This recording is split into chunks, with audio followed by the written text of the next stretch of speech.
Greetings, mortals, and welcome back. We're playing Tropico today. We're not doing the game. We're doing a different thing entirely. We're not doing Tropico today. It would have been funny. If today was April Fool's Day, I actually would have played Tropico instead because I think it would be funny. In honor of the direction my country is heading, we're going to play the Dictator Simulator. I don't know anything about Tropico. I know that it's like a game where you play as like a Caribbean dictator, and I don't know anything about it.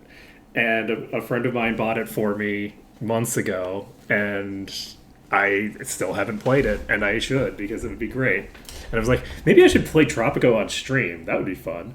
And then I'm like, when would I do that? Who wants to watch that? No one wants to watch me play Tropico badly. People want to watch me play JRPGs badly. That's what the people want. So howdy. So, today we are going to be doing some crazy shit. Tropico is it is literally what I described, I think. It is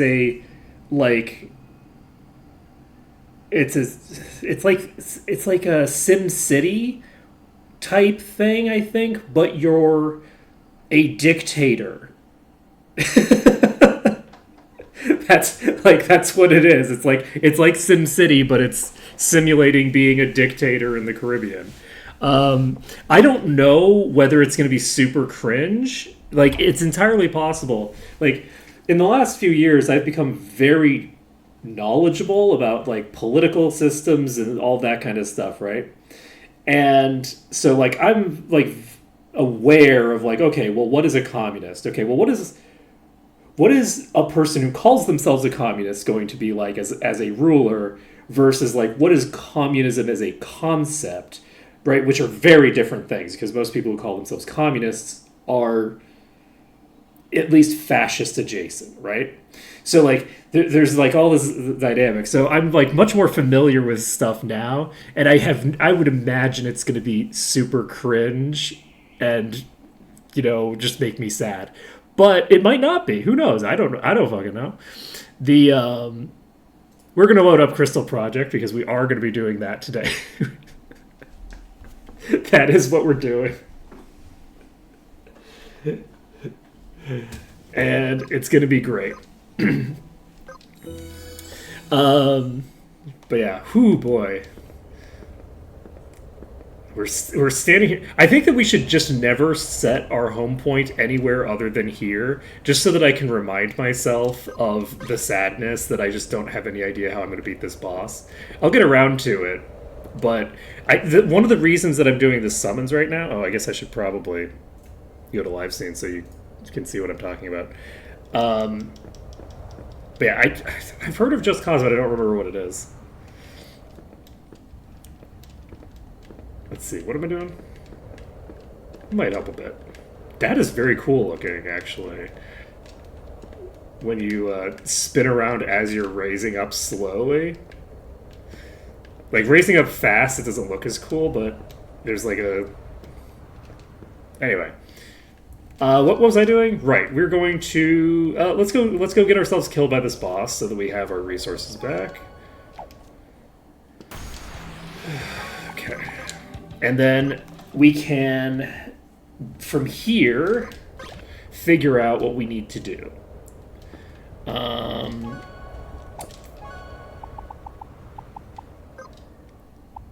We need to go find more of the summons. So we took out... We haven't fought the fireball. How many are there? Let's take a look. So we can very easily tell how many bosses there are. We have 1, 2, 3, 4, 5. Do we want to try to do the Earth one again? The issue with the Earth one is that it really is kind of in the middle of nowhere. We've got the Ice one. We've got Carbuncle. We've got... the Wind one. Wait, no, it's not that far away. It's right here. Why was I thinking I had to go all the way to the other place? Wait, actually... This is the Landrunner thing. Doesn't have anything to steal. Did we finish the thing on this? I don't know if we did.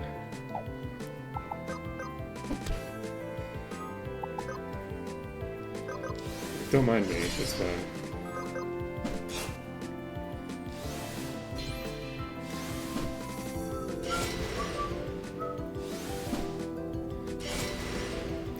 Okay.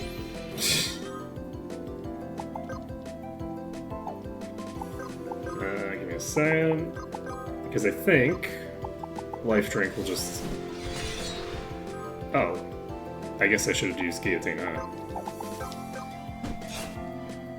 Okay, we're fine.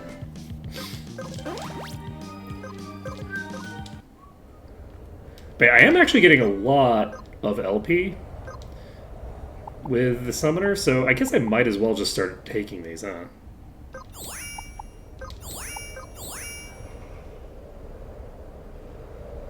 Gotcha. Let's see. Inflict debuff frostbite. The next instance of ice damage results in an instant kill. Interesting.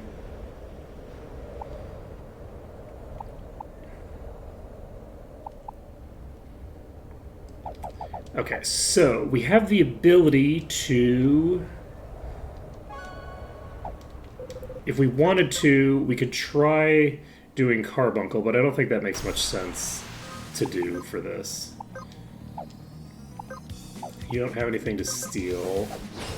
I should have swapped that to Assassination, probably.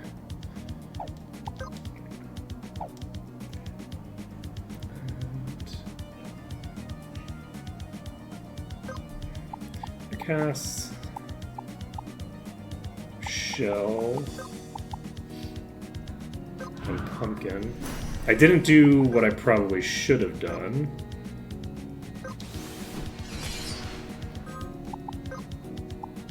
Okay, you're gonna double cast Shell on yourself.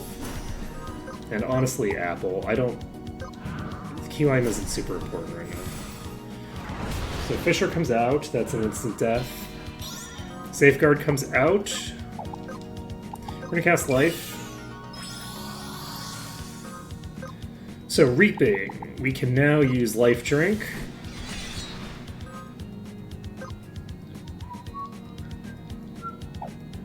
Okay, do you have the thing? You sure do. So you can just poke. 400 damage comes out. I'm now realizing that I don't have a way of applying the weakness aspect. I will say I'm very disappointed with the rogue class. Like, the rogue class to me feels like way too restrictive in how it is able to do damage.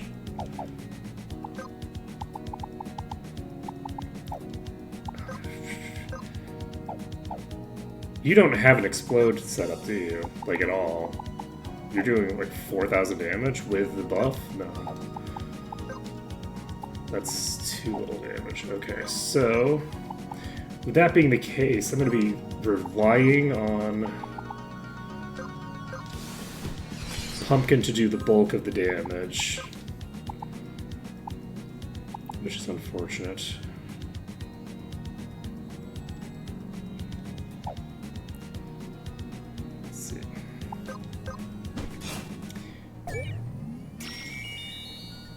Like, I think that Rogue would weirdly be best in a class, in like a group where it's all rogues. Because, like, none of these abilities can be used. I can't use any of the abilities of the Rogue class right now. Which is just kind of crazy, right? Like, needing to be specifically the last on the threat list is... That's kind of crazy. Let's see here. Because it means that you can't have anybody else who's just, like, doing buffs. Like, you can't have a buffer in the party, because the buffer won't be generating threat, because buffs don't generate any threat to speak of. So... It's a very bizarre... I'm gonna do it. No, I'm not. It's gonna...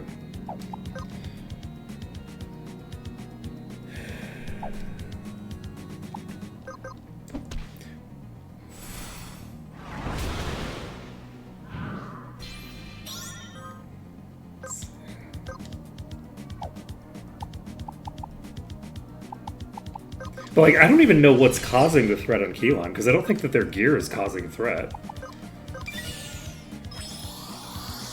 Healing does because it's easily quantifiable, right? So, healing, you can just treat as damage, right? So it's like, oh, okay. The healing that you're doing generates... Okay. Completely fucked myself there. Okay. We are going to swap the... Ninja's secondary. The other thing is that Ninja doesn't pair that well with coup de grace. Do I have a better thing I could be doing? Let me take a look here. If I were to look at the rogue class, everything here requires a dagger or a sword. Trick Slash specifically requires a dagger. Eye Gouge requires a dagger. Everything else can use a sword for. But let's take a look at Hunter. I think Hunter was the thing that has the ability to reset. I think I need to get Covert.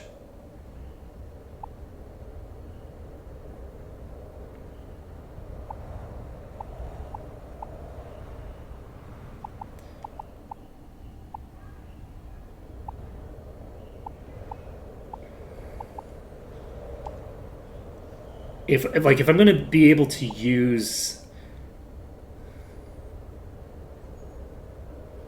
Yeah, like... You basically just do push-ups. Hey, live forever and ever. Let's see here. I should start doing push-up punishments, actually. Not today, because I have, like, a level 0.5 migraine. But, like... I should do that because I need to get back in shape. Let's see.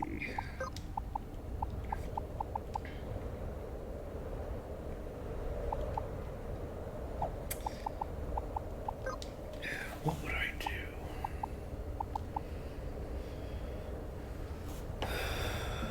Odor Deposit is interesting, but I can't use their abilities.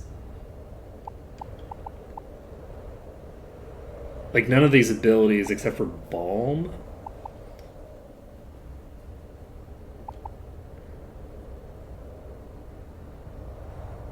Ooh, Feral Stance is very good, actually.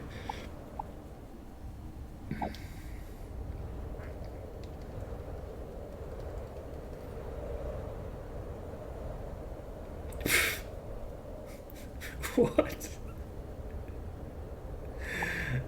People like to say... Yeah, circle is the shape they're referring to, whereas a round is a musical technique where you desync the singers so that some of them start at one point and others start at another point, and it almost universally sounds terrible.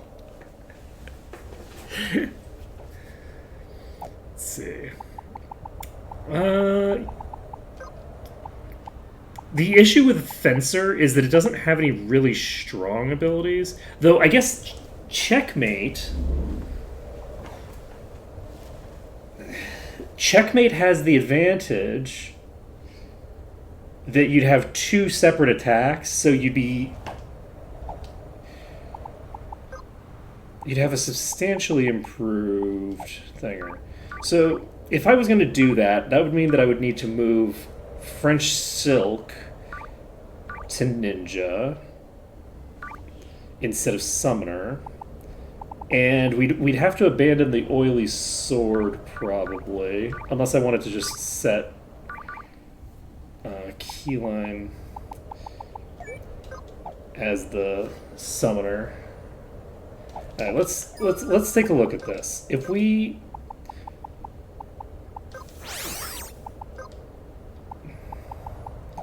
set you up with a sub-command of mixed magic.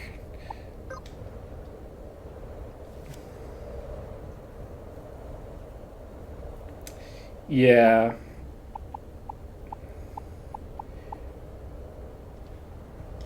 I like the Paladin Wand, actually. And actually being able to apply armor up. Do I want...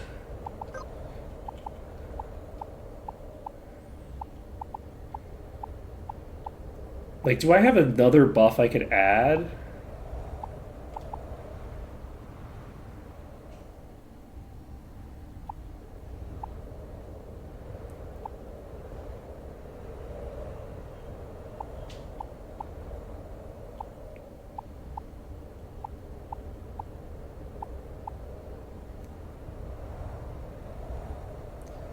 So, like, I could do a Sage Walker to simultaneously heal. Like, this could be a means by which... Yeah, let's do that.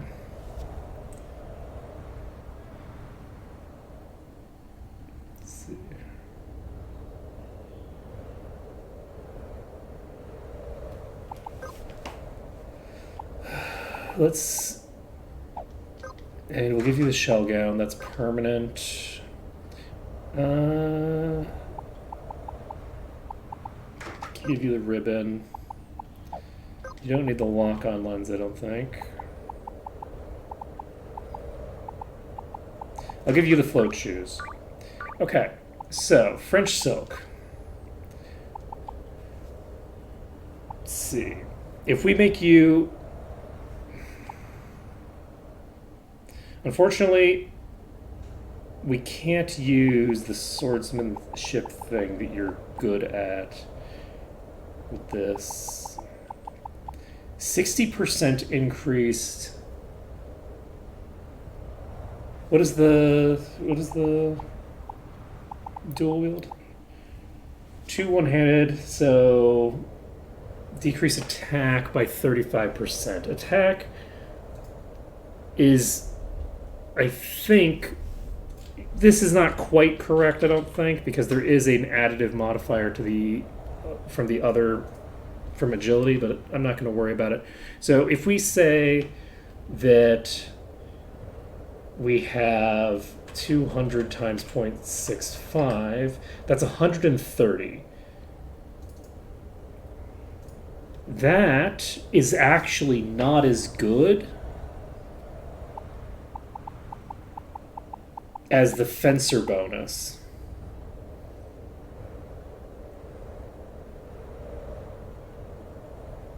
The Fencer bonus will, if you're assuming that you have 100% crit rate, no, because this is increasing your base damage over here, whereas this is increasing a modifier that you have other modifiers on that are going to stack additively with.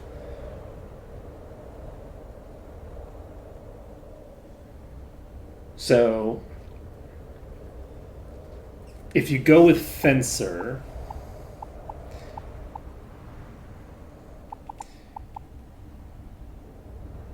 I think that you have... Let's look at Ninja.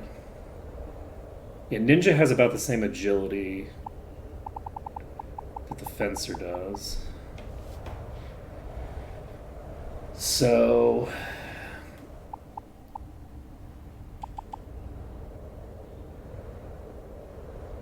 especially because of the fact that, like, the second weapon is, broadly speaking, never going to be as good as the first weapon. And I could use a two-handed sword. let's check this out. What is if I do this? We're using the oily sword, which is useful for other purposes as well. Whereas if I'm using chartreuse and merglaze, I have a massive DPS drop. So they do give me increased crit chance, though. This doesn't give me increased crit chance. What's my crit chance right now? My crit chance is 41% by default with a 116% crit damage modifier. If I were to equip the battle band,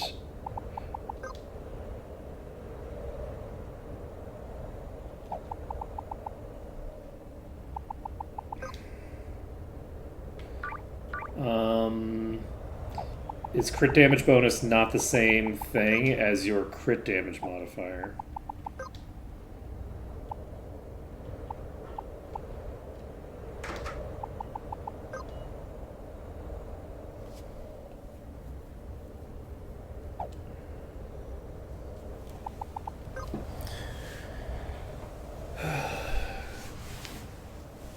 Well, I don't know what this modifier is calculating.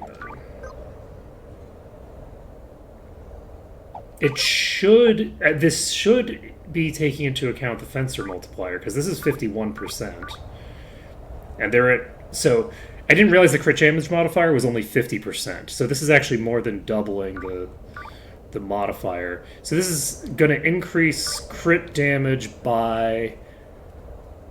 It actually is only about a 30% increase to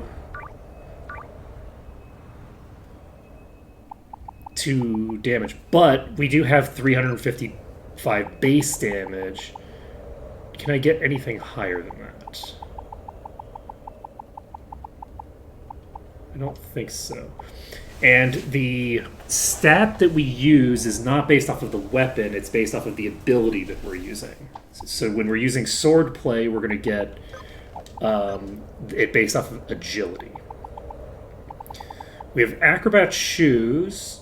We could equip this. This increases my base damage and crit chance and crit damage.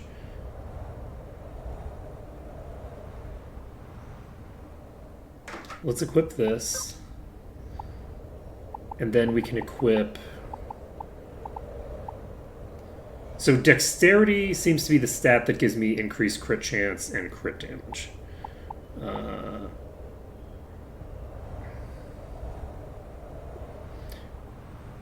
I could go fully ham and give you a bone trophy.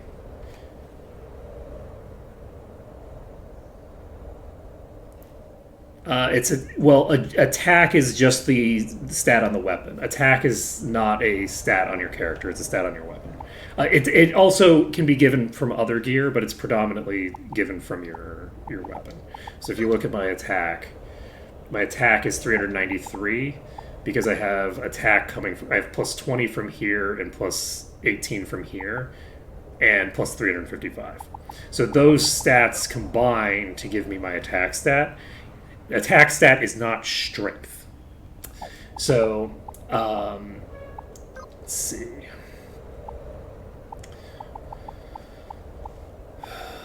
The thing that I was saying about not being derived by the weapon is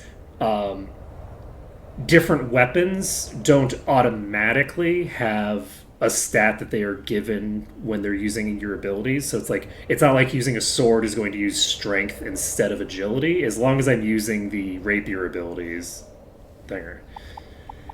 it should work. I did find the pointy hat, and I found it after the point where I was actually using it. You know, maybe I should... No, I can't equip it on you right now because you don't have the ability to. Let's see. It was it's a squid or something. Sotong. Let's go with a crit thing, I think. Do we have any...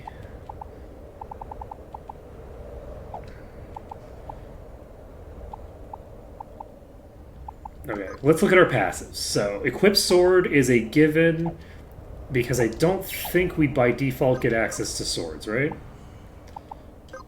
If we did, then I don't think that we would have the thing. So, do we want...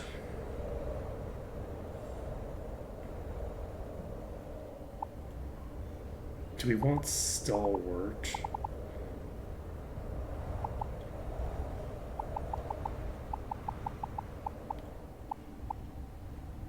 We have crippling coat. I don't think we need regenerator. I think...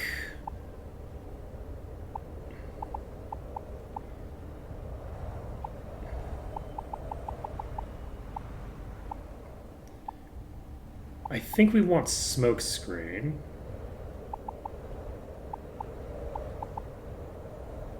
We don't need fury.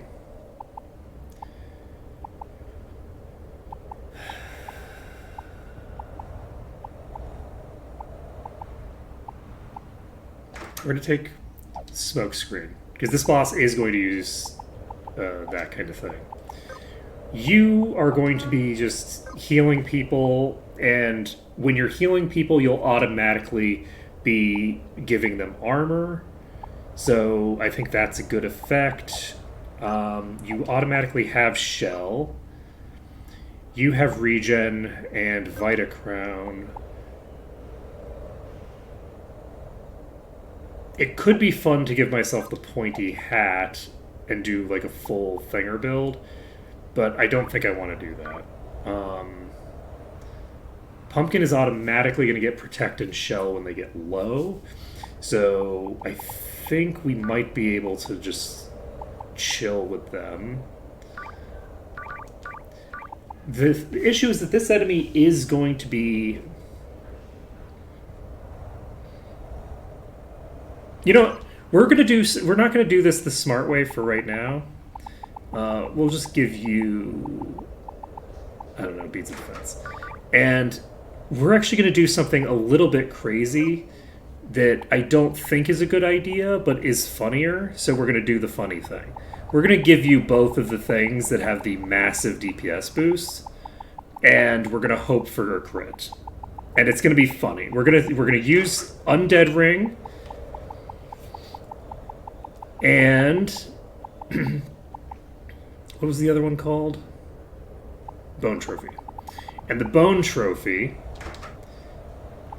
we're going to take very little physical damage, but it won't matter because we're still going to die instantly when we get hit.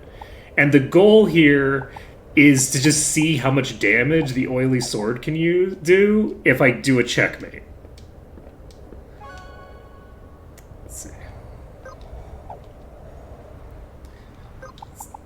Oh yeah, the pointy hat is very good. I just am thinking about the way that I'm actually building myself right now, and I don't have myself set up to accomplish that.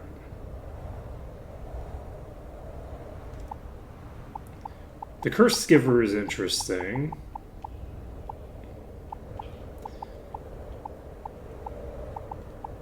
But yeah, I should figure out a way to take more full advantage of that. Let's go check what will happen if we do this. Somebody needs to equip...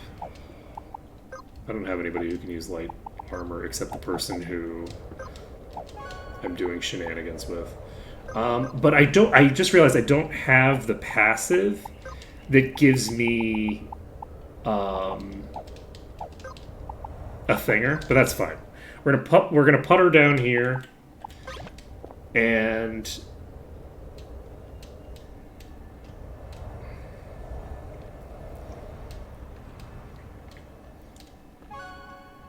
we have 495 maximum hit points, so we will automatically die anytime it attacks us. But we can apply Eagle Stance. And then we can checkmate, which does nothing. That was a proc, and it didn't crit. Which Why not?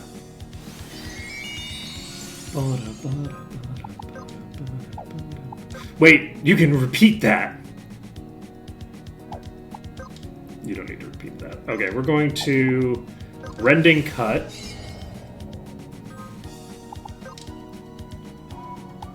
We're not winning this. This just so we're clear, this is not a serious attempt to actually win this fight. Let's see. We're gonna heal Pumpkin. We don't even have full mana on Keyline. So 50 Gs comes out. Fissure comes out instantly for some reason. French Silk survives the first hit automatically. Checkmate again. Okay. We just crit it for 1700 damage. That's not bad.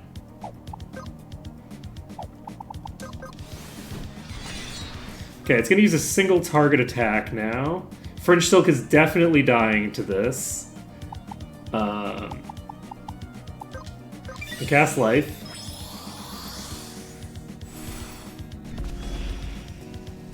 There goes French Silk. So, setting ourselves up this way. Explode is the bulk of our damage. Let's see. I don't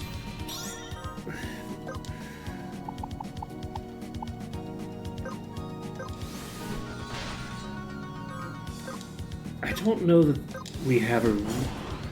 Oh! We got a critical proc!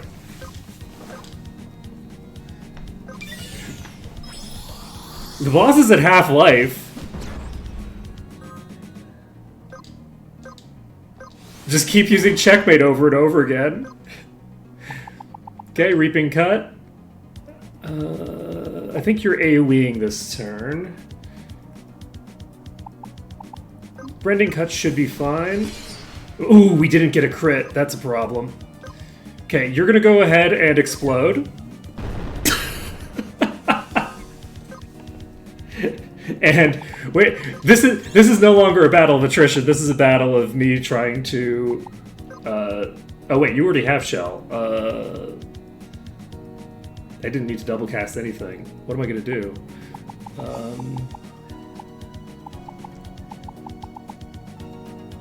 There's no reason to cast Life. I guess I'll throw a heal at you.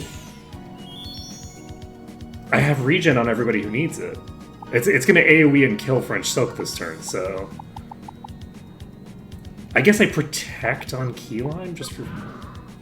Oh, Refresh is not a terrible idea, but it doesn't... No, it probably wouldn't pay for itself. So, we get the Checkmate out. Okay. And then you actually get another turn, and you can Reaping Cut. And then you get another turn. Wow, I could have done all sorts of stuff here. I don't really have anything that I needed to do, but... There's a very decent chance that you die here, right? You have Shell permanently. No, you're probably not going to die, because if you were going to die, then you would have died the first time, right? So I guess we can... You know what? Let's throw a heal at French Silk. Oh, that's Rock Slide. Well. Yes, the physical attack. I forgot about the physical attack.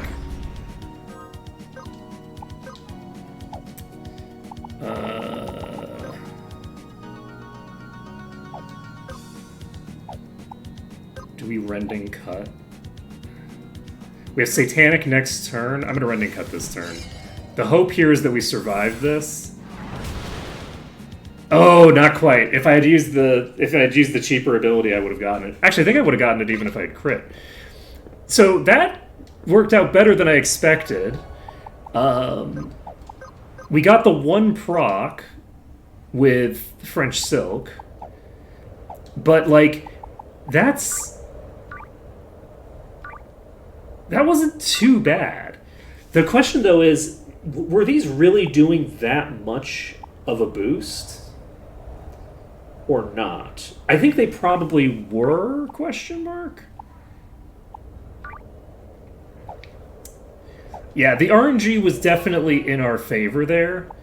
I had forgotten that physical attack shows up as like a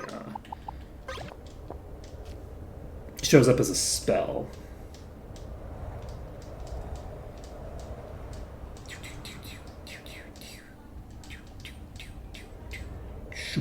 Okay. So, what do I need to change about this setup to make this work?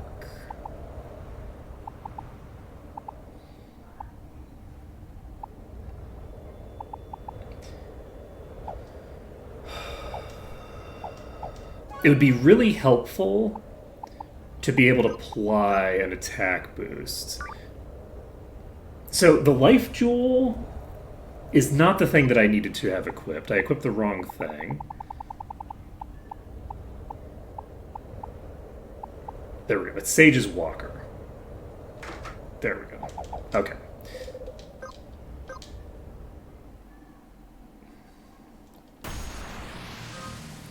Alright, so sword play. We go with Eagle Stance. What is our crit chance right now? With this, crit chance is only 41%.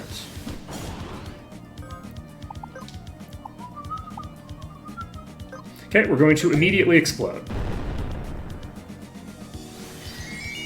Re-raise comes out. And we can... We can Rending Cut. And you can use Aid to heal. Okay, perfect. You could also summon Pinga. Because I think I can possibly...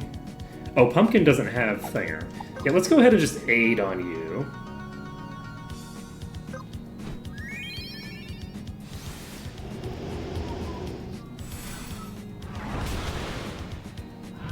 Okay. And Apple does go down again immediately, which is unfortunate. A physical attack's coming out, and Pocket Sand procced. So, that's pretty awesome for us. Let's see. So we know that it's not going to cause any damage this turn. So we'll just go ahead and do a Reaping Cut. You are going to cast Life. Body Slam misses. Okay, 1700 damage. It's now going to use another physical attack. So since it's using a physical attack, we're going to Reaping Cut again. Because I don't think I'm going to be able to pull aggro anyway. I think I'm going to Sunbath. Do I want to Sunbath? I can't revive. Do we just explode?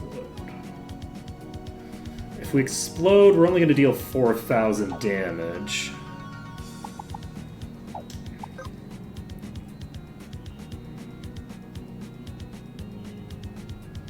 Do I want to try to keep you alive, actually?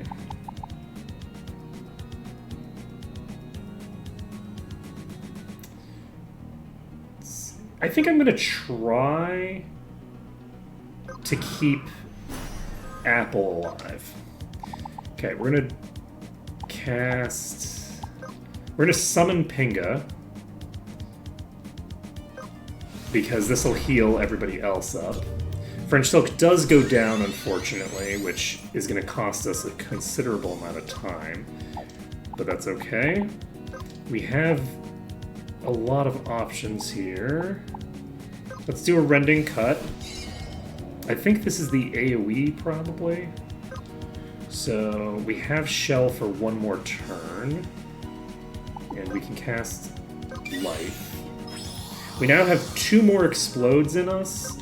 I don't know why I cast Life there, if I was anticipating that it's going to do the thing. I can't hit myself, apparently. I'm going to cast Protect on Keyline. Fissure comes out. Safeguard. pops. And it's using a physical attack on a turn where we have it blinded. So we can cast Life,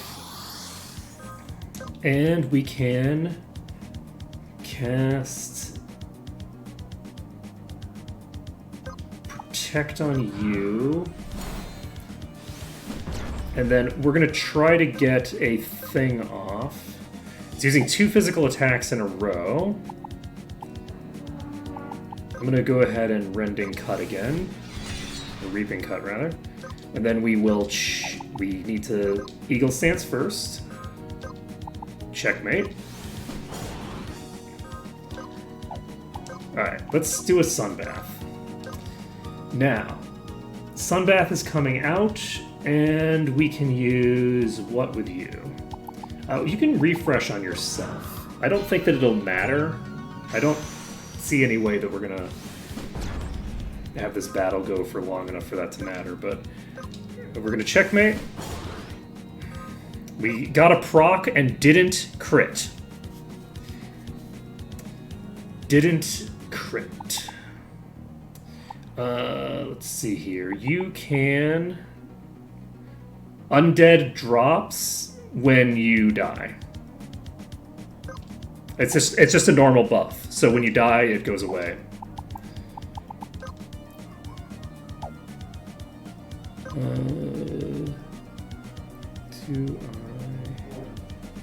Usually the person who's undead is Pumpkin. And Pumpkin is more of a survivor.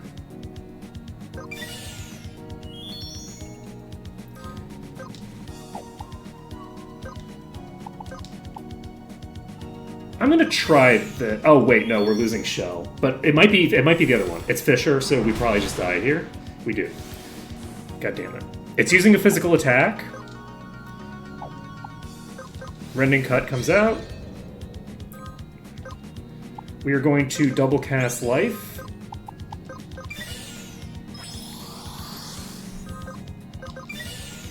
Physical attack does nothing. And then we...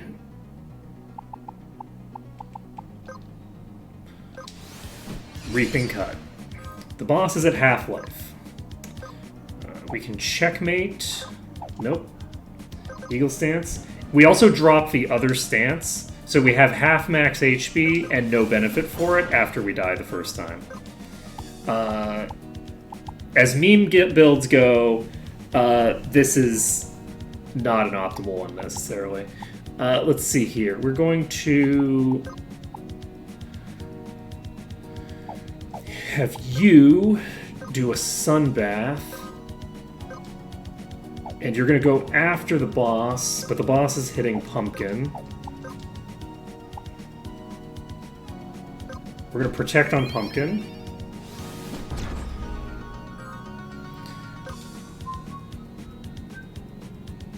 Okay, it's casting some sort of spell, but it's been a very short time. I feel like it's probably using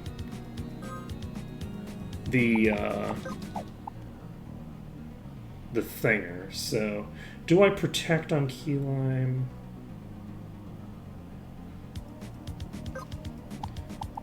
I think it's probably using a single target spell. I'm going to cast Protect on Key Lime, and we are going to use Reaping Cut. We don't have Shell anymore, which is a little concerning. But it should be fine. We got the crit. So we have plenty of HP on them. You need to cast a heal on Key Lime. We're going to get Key Lime topped up just in case this is a Fisher. It's Rock Slide, which is the same difference. That did 1,500 damage to Pumpkin through Protect, I think? So that's not going to work. So we're going to need to swap this gear out. We need higher... I think we're going to do the dual crit boosting things.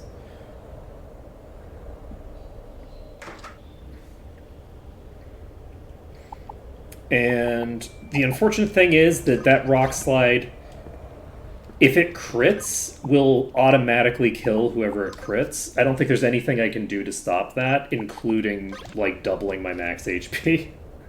Like there's just no answer to that kind of damage. And I think we're gonna need to make full usage of our explodes.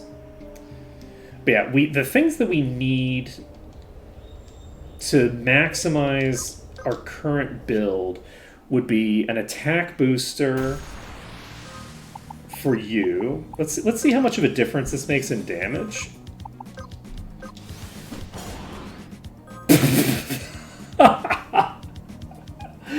That's funny. What a way to start a fight. Okay. So we're gonna cast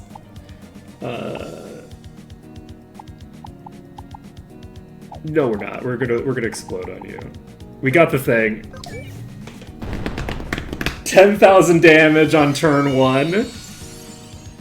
Let's go. Copycat. Let's see here. It does say at no cost. Does that mean that it doesn't also deal the damage to me? I procced checkmate on... checkmate crit on the first turn. So I've done 10,000 damage and the boss hasn't done had a turn yet. So... let's see here. I think we...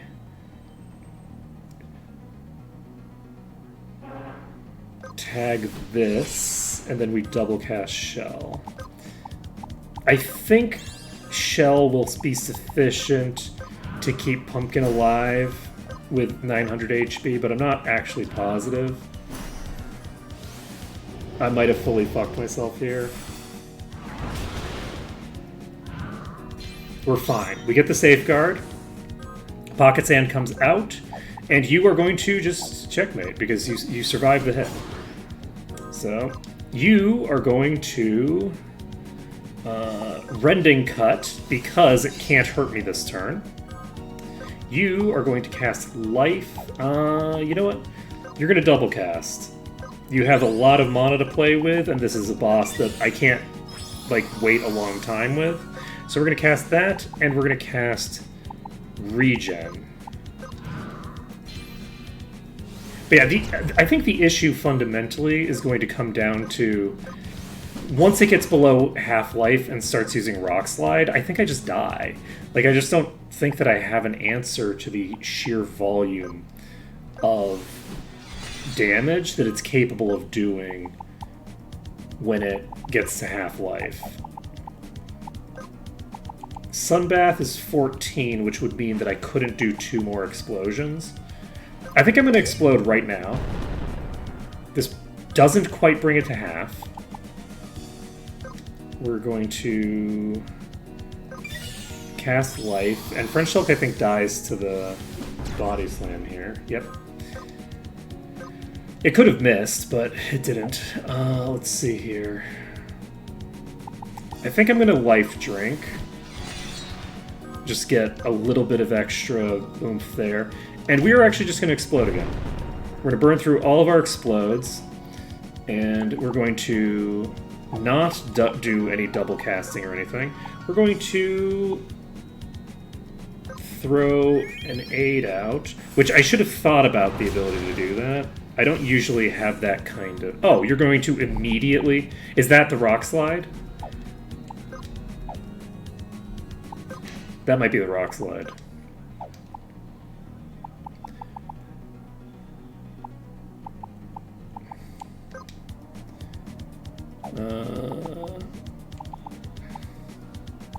We're going to Rending Cut, or Reaping Cut, rather. And you are going to... You have Evasion up. I don't think it matters. I think that this is considered a magic attack. It's just a magic attack that can crit. We're gonna attack Pumpkin. No, we're not. We're gonna assume that this is not the worst of all possible worlds, because if it's the worst of all possible worlds, there's nothing I can do about it. I'm gonna assume that it's gonna use a single target nuke on Pumpkin, who will live through it. That's a Rock Slide. So it uses Rock Slide. It might only do it once.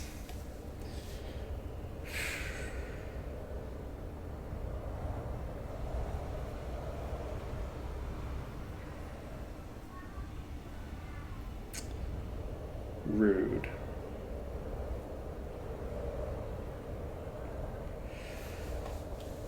Huh. I think it might only do the Rock Slide once as a response to getting to Half-Life. So it did a double AoE there.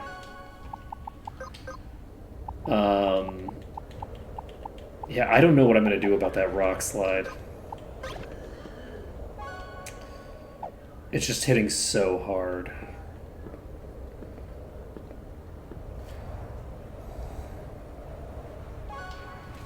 I think we might need to figure out. Let's see. You're currently in Mimic, which allows you to use both of these. The issue, I think that this is a very functional strategy. The Beads of Defense are probably not your best option. The Undead thing is definitely not going to be worth it for this fight, because we're taking almost exclusively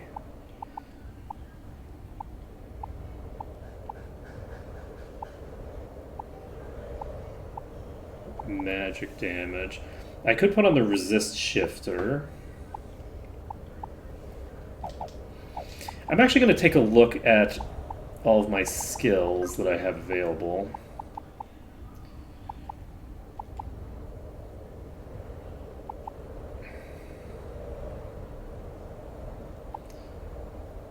Everything targeted magic.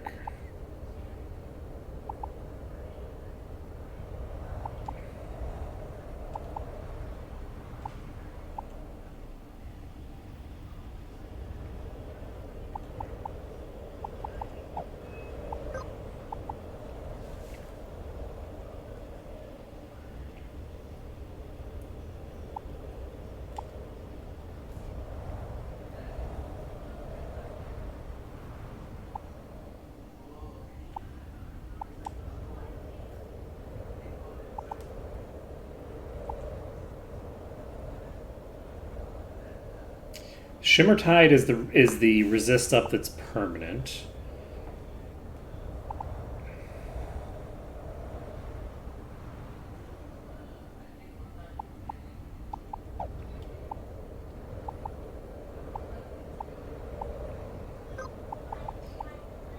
Reflection.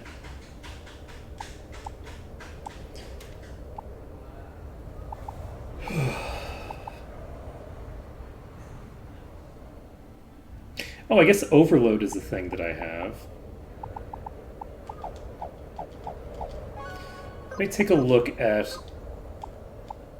your stuff here. You have Wind.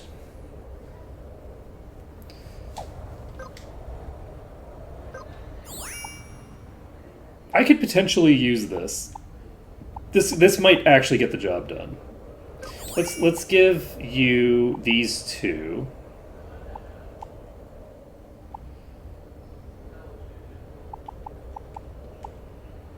I think that I don't think it's going to let me counter the landslide and just never do it. I don't think that's going to happen.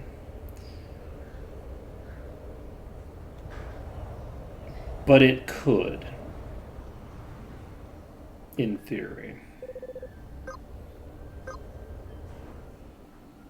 It is interesting because this is one of the level 50 ones, not the level 60. I don't know if there's a difference between the summoner level 60 and level 50, but it's interesting because this is an extremely powerful enemy. And turn 1 we definitely explode because it gives us 5,000 damage immediately.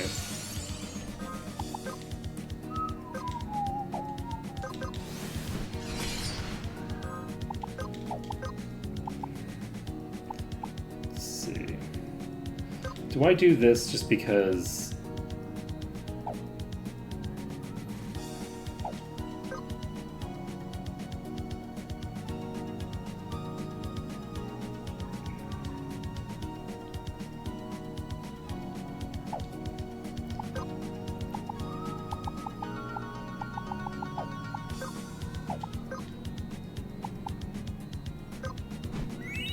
Oh, I didn't cast Shell.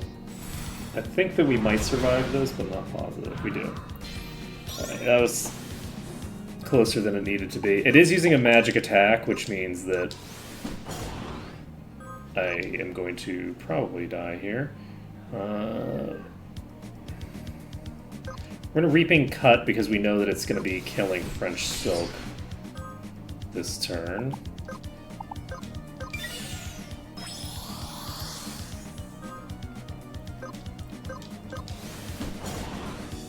Okay, got another crit.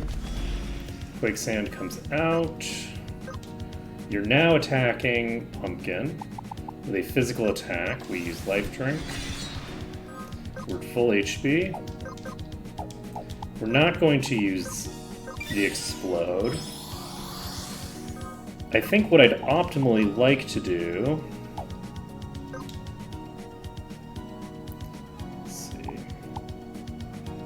If I do this, it does 700 damage. If I do this, it does 900 damage. That's pretty weak. I don't need it for just the damage.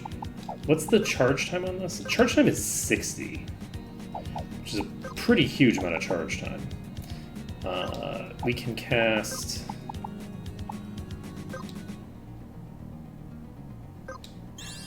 We're going to cast Regen.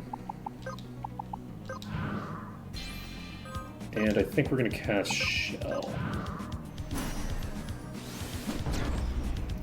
Okay. Next physical attack's coming out. Checkmate comes out.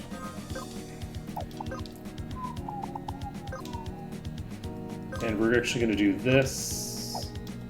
And that's probably not what I should have done, honestly. You're going to cast Refresh on Apple.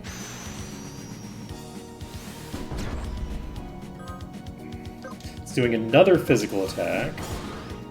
We got the crit, or not, we got the proc, but not the crit with the proc. So...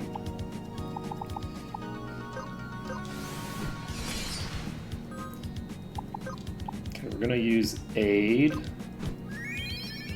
We got the crit. French Silk is going to dodge this attack that's coming in. And we are going to poke.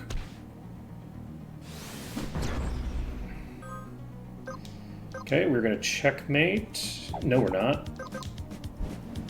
We're going to Eagle Stance, and then we're going to checkmate. Okay, there we go. Now, Reaping Strike. The boss is using what I assume is going to be Fissure. I should have used the other thing. I should have dropped its defenses. We need to get Shell up on everybody. So we're going to cast Shell on you. We're going to cast Shell on you. And then you... are going to use Heal on yourself.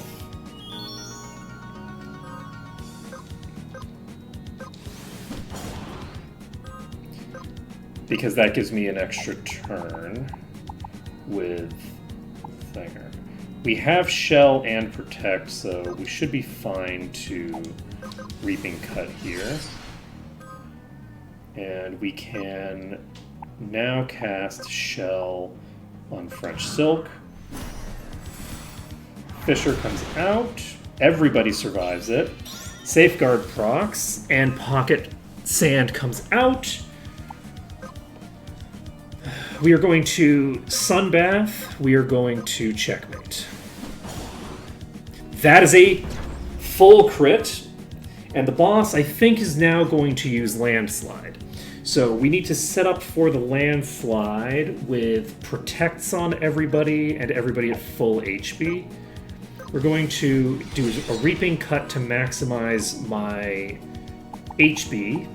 I'm going to double cast Protect. We don't need to cast Protect on you. We will cast Protect on Apple. And we're going to cast Protect on Keyline. Because we do have another turn to throw out additional healing. You can do another checkmate. Do I want to? No. I'm actually going to use a Snow Fang. Which doesn't give me that much HP, honestly. If I crit this, it might fully heal me. Let's go for the crit. We're fishing for a crit. And we got a little bit of HP back. Not enough to matter, I don't think. So, we're up to 1200 max HP. We are going to Bloodwell because it's the lower value lifesteal. So we just get that done. I probably maybe should have done Satanic just to maximize my max HP, but that's okay. We are not going to be able to Miltsy, will we? No. I forgot to even try to do that just now. I probably could have if I had thought to do it. We should probably throw out a heal, and I could actually do this. This will ensure that everybody is fully topped up as it's doing this. And you can do what?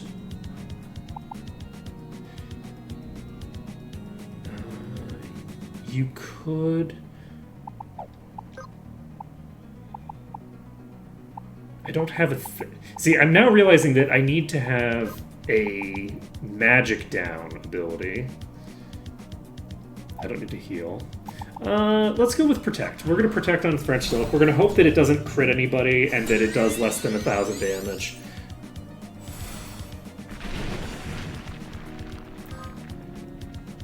Okay, Apple survived.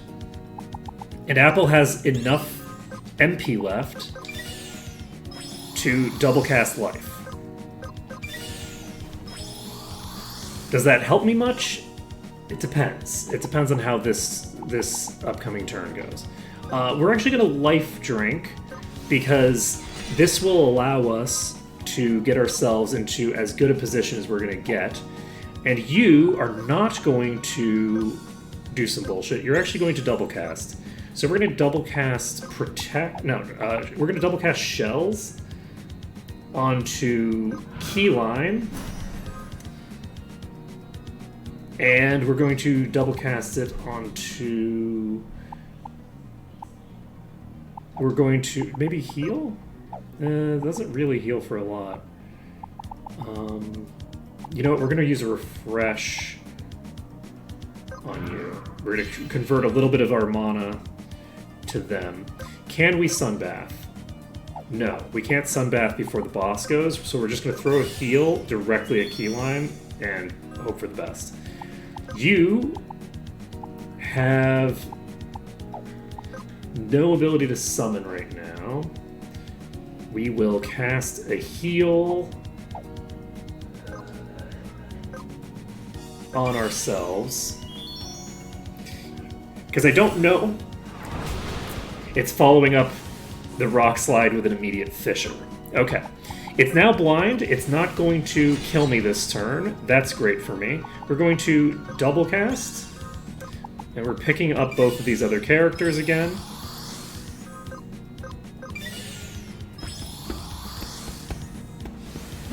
Body Slam misses. It's going to do another Body Slam. And we're at full...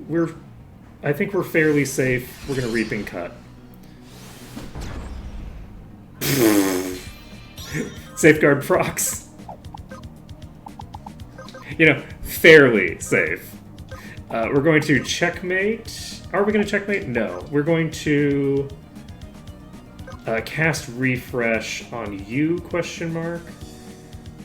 Do we need to double cast this? No, we're just gonna tag refresh.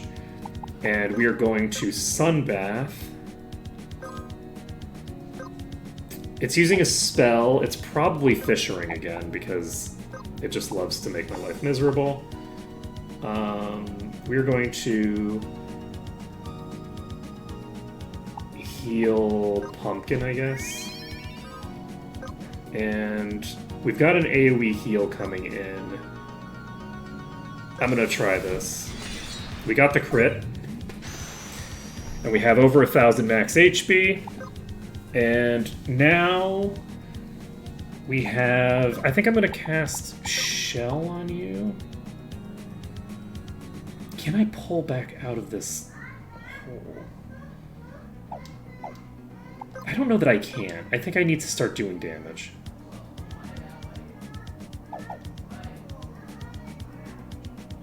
No, we're going to cast Shell. Because this will preserve the buff that we have, the regeneration buff. This was the last turn of your buff. Will you survive this upcoming fissure? It's very bad if you die. I guess it doesn't matter because you already lost your shell.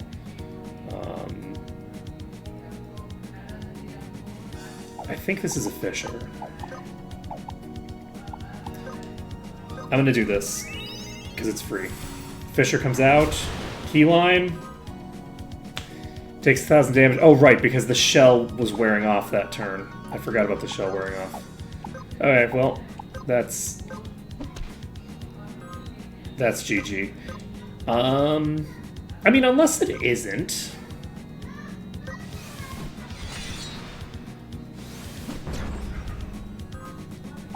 Hypothetically, this should be single target attack. We're going to pick up Keyline. We're going to...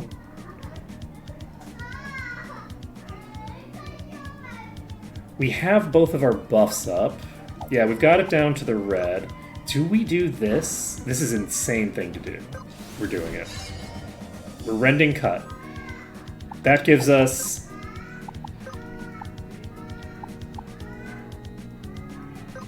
the ability to toss out a heal here. And then you are going to pick up French Silk. I don't... That's rock... It does do Rock Slide multiple times. Oh my god. If you can Rock Slide repeatedly, then I don't think this is possible. We're gonna Life Drink.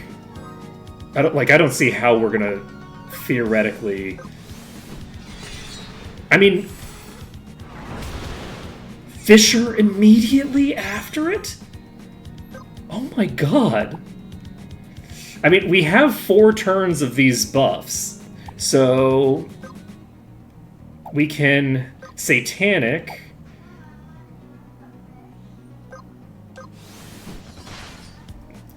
which gets us back to full. The Body Slam comes out. Body Slam comes out again. It... Okay. It just Body Slammed twice in a row.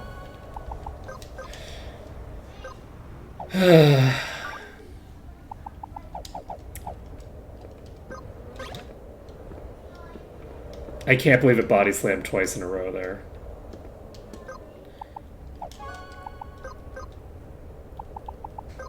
That's incredibly rude.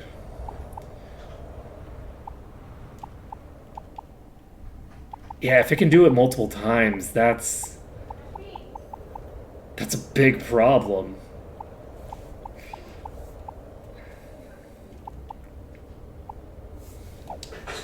You know what? What if I do dual Hema Rings? Let's see if this let's see if this does what I'm hoping for.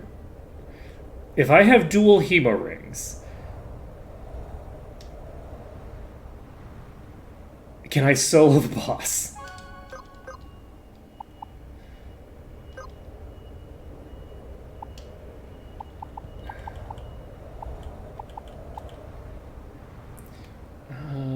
This gives me some extra resist pierce. This gives me ability to regen a bit more off of certain things. I'm gonna not worry about it for right now.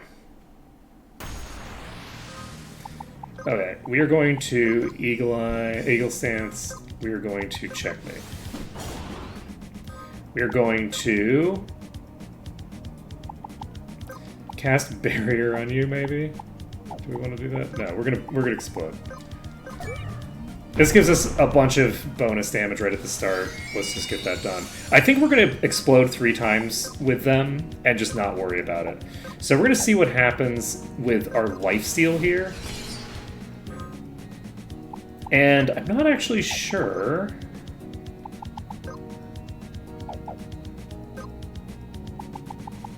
I'm gonna double cast Shell.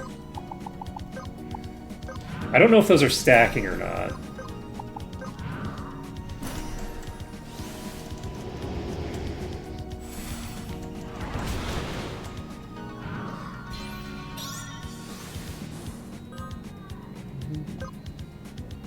Okay, you are going to...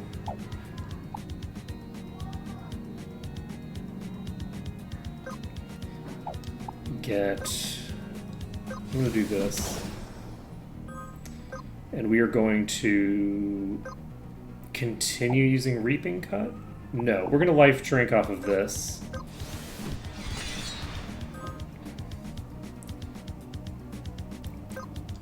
We wouldn't have had enough... we didn't have enough mana to explode. So...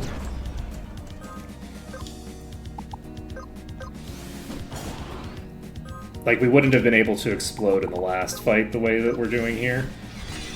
The reason that I'm basically going to just burn all of my mana into explosions here is because I don't think that the other characters can really be relied on to do too much other than Pumpkin. So I'm kind of just like leaning into Pumpkin heavily here.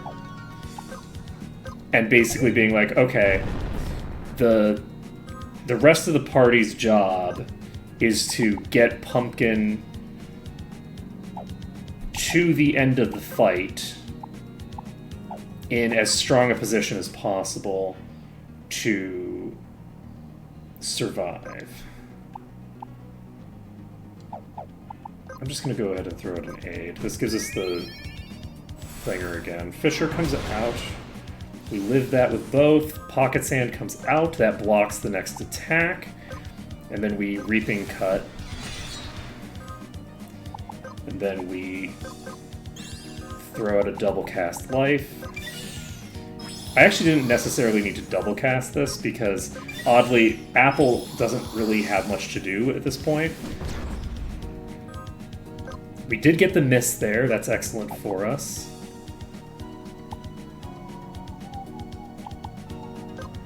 Reaping Cut.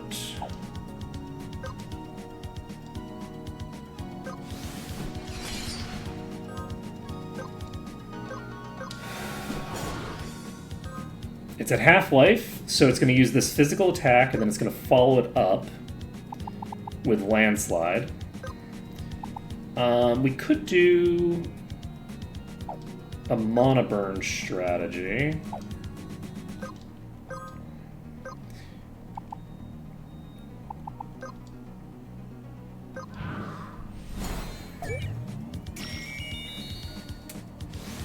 Apple wouldn't want to refresh the summoner. That's not... transferring mana from Apple to the summoner doesn't really accomplish anything for me. What we would need is to transfer it from French Silk, which is not a bad idea. But... okay, we're gonna do this. That gives us the most max HP to play with. We are assuming... We got the crit. Oh man, that's so good. That's really great. Okay, so I'm assuming that landslide is physical.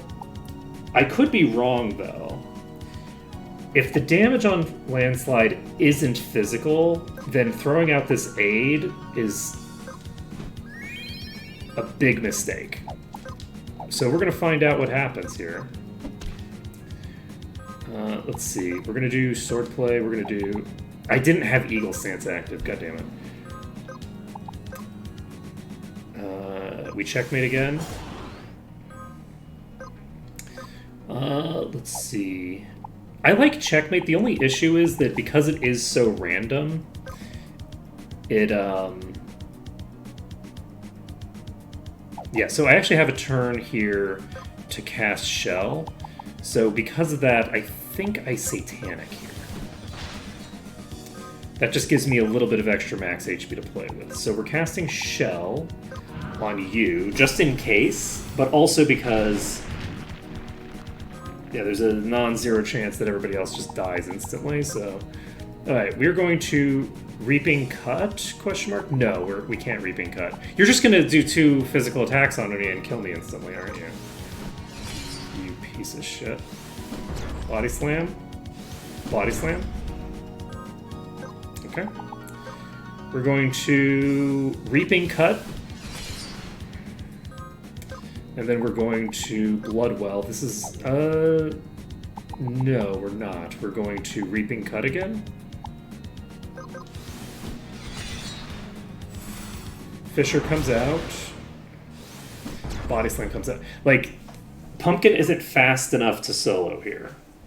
If we could actually keep... If they were fast enough...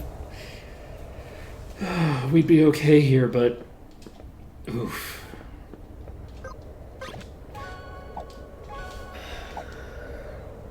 Not even Dread that time, no. Well, we were doing like kind of an all-in strategy, and I don't... Does anyone know, is this working? Do we actually have double lifesteal from this?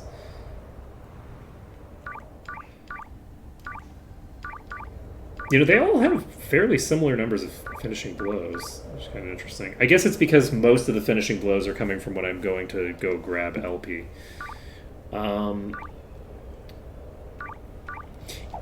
If I could... The other thing is that I don't have a very strong...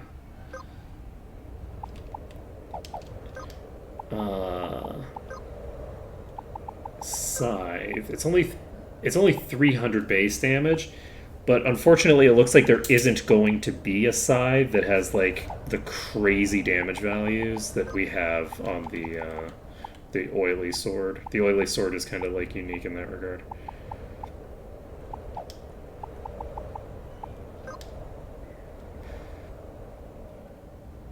The Defense Pierce makes it have, like, kind of like a... functionally similar to...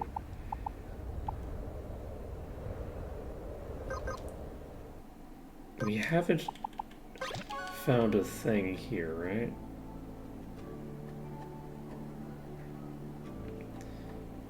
Alright, let's try you. Alright, good to know that it stacks. Alright.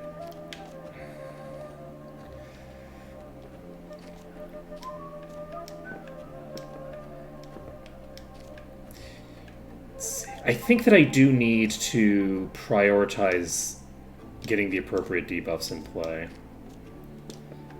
if I'm going to be able to do the harder bosses like that.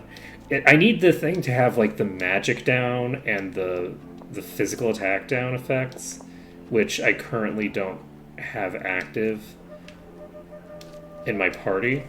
So if we can get that to happen, then I think we'll be okay. So who is this? The Deity of Life, okay. You a Phoenix? No. Okay, so the Deity of Life is going to be a heavy AoE fight, I think.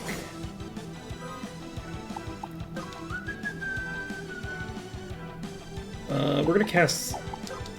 I assume they're going to be using mostly... Oh, yeah, I can actually see. So we're going to cast Shell on Pumpkin, and Pumpkin is going to Nightfall. I'm assuming that this is going to pull aggro.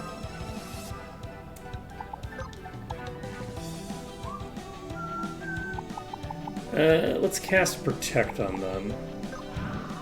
Because the boss itself is using a physical. Resist Break. Rude?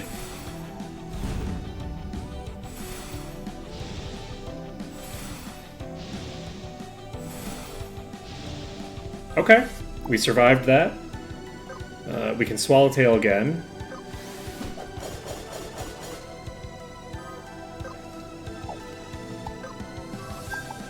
Do we Sunbath? No, because they're gonna go first. Do we explode? No. Okay, those things are pretty low, actually. So... this boss might actually be fairly reasonable. Nightfall again. And do I can't get this off, unfortunately, before they go. Let's see. Everybody is attacking French Silk right now. Oh, French Silk, you poor bastard. Okay, I don't think we're going to be able to allow French Silk to survive this, but I am going to try anyway.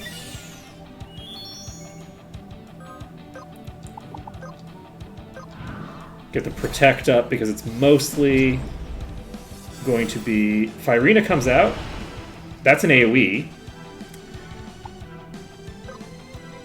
That's interesting. I can't go before they do. With this, can I do it with you? I can. So we're going to Infusion on French Silk. Miss. Oh shit! We're still up! Swallowtail comes out. This thing does survive, so it gets the Bolton off, and that is lethal. Nightfall, this should be lethal on everything. It's not. We have too much randomness coming out because of the things we're doing. Sparkshine is single target. No problem. Power Break comes out. We survive it. Somehow. Okay. Do we Nightfall again? No, we're going to Rending Cut on the boss. And then we are going to Swallowtail to finish off the Revorb. That's dead. Okay, boss is using a single target physical attack, probably, but it might use an AoE, but probably not. For some reason, the boss is attacking Apple with this. Do I try to keep Apple alive through this physical attack? I think I do, because the boss probably doesn't have as crazy of attack power as you'd expect. But, I mean, I could be incorrect, as it just crits me for a bajillion damage. It's fine. We didn't apply Eagle Stance, because I'm a dope, but that's okay. We can checkmate the boss. Got the 2,000 damage crit. I don't think that that was a proc. I think that's just a normal damage crit. This boss is very vulnerable to physical damage compared to the last one that we were fighting, so... The boss is going to be reviving all of the enemies. Do I do this? Yes, I do. I'm going to actually summon Niltzi as the enemies are being spawned. And we are going to have you use Roost, I think. This gives me regen, Mass Revive comes out, and then it's followed up by an AoE Silence.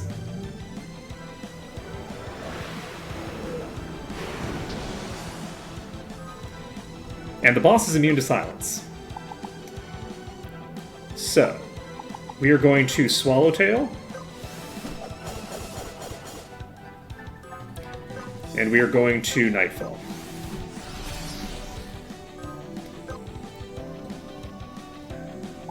Okay, they're all attacking Pumpkin, it looks like. We are going to cast Protect. Pumpkin. I don't know why... Okay, they're not all attacking Pumpkin. Resist Break comes out on French Silk and just dies.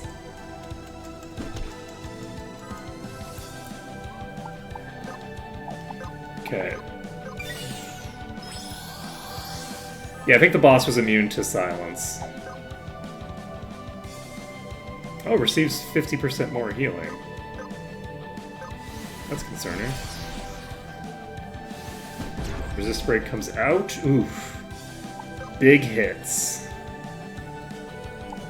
And we can Sunbath.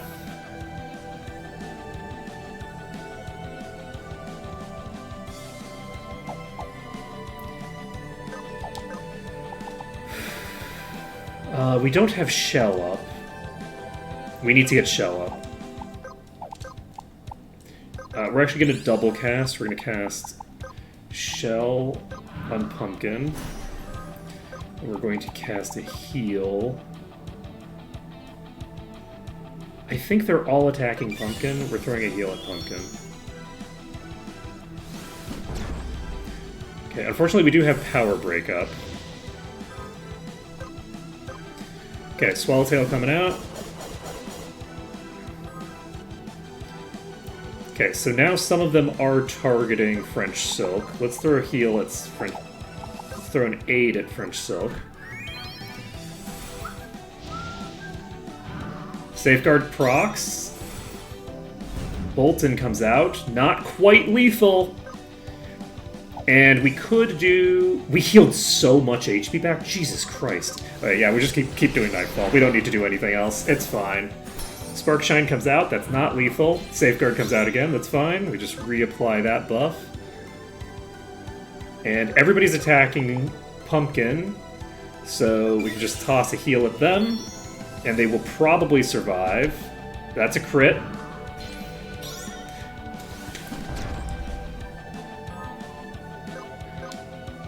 See. I would argue that Safeguard is a clutch component of Pumpkin's whole deal because Pumpkin permanently has Protect and Shell up.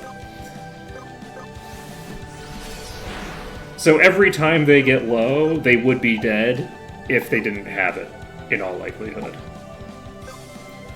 Let's see. We're going to cast... We're going to cast Refresh on Apple because we are getting low. If Irina comes out, that's a concern. Safeguard comes out again, it's fine. And we're going to cast a Life.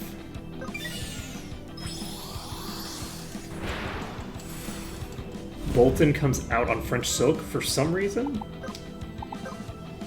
I don't know why that even happened. Okay, we're gonna AoE. Okay, boss is not reviving immediately.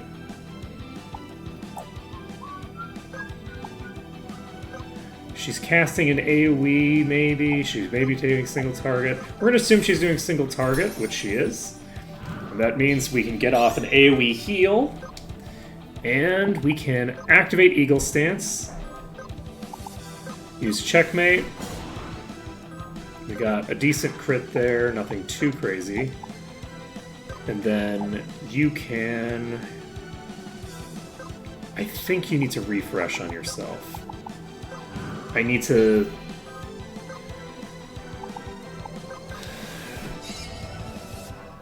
start getting my... Okay, Resist Break comes out. It's a crit.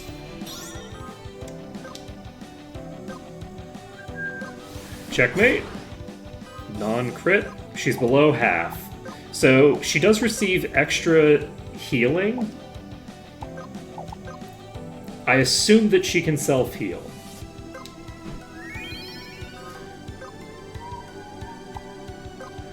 Do we use this? Yes. We have so much lifesteal. Okay, this might be an AoE. If it's an AoE, then I want to have Shell up on you. So let's cast Shell. Spark Shine, that's single target, no problem. Okay, Checkmate comes out. No proc. And no crit. We're gonna throw out an aid at French Silk. Because, honestly, Pumpkin is, like, fucking unkillable at this point. Not really. Like, if we get some unfortunate circumstances, we will run into problems with them, but...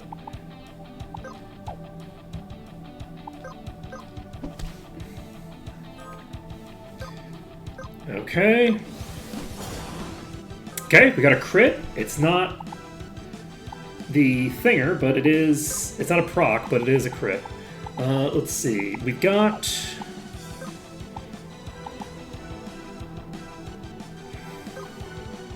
That doesn't do very much. You are... I have Shell...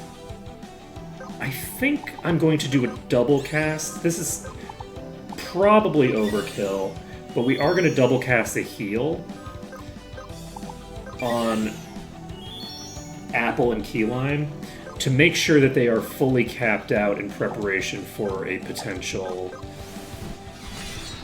really, really bad situation. It's tempting. I'm gonna attack. Just get a little bit of... That is the Firina. Everybody survives. Checkmate. No proc. Keyline is going to cast Refresh on Apple. And we are going to Reaping Cut. We should have done the defense reduction one, actually, but that's okay. We are not going to do the thing. You're going to cast Life.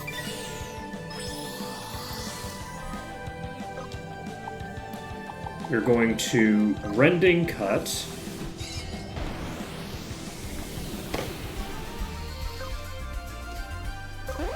And that's first try, right? We unlocked Juzus. Let's see. We need 5 for this. And... Juzus. Ooh! Multi-ally magic. Affects living and dead targets. Can only be used by the party once per battle. Recovery 100% of max HP and apply re-raise for 3 turns. That is pretty good. You know, Juzus is pretty okay. Pro CD reference. Did Pro CD actually do a Juzus? A Juzus thing? Okay, so nailed it. That's pretty funny. Let's see here. We need another tree.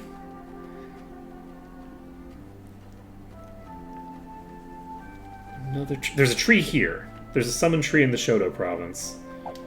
Alright, so let's go to the Shoto province. We definitely haven't spent enough time here, right? I mean, we clearly haven't, since we haven't found all the items here, but...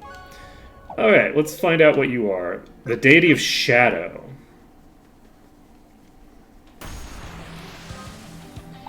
That's pretty cool. Alright, Eagle Stance. What the fuck is that? Okay. That's rude. I imagine that can't be dispelled.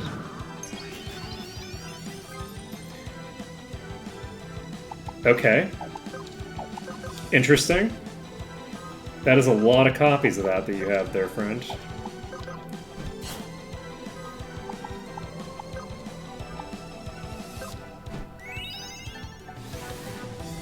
Oh! Okay, well that's concerning.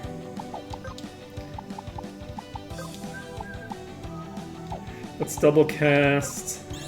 We're gonna see how much HP this has.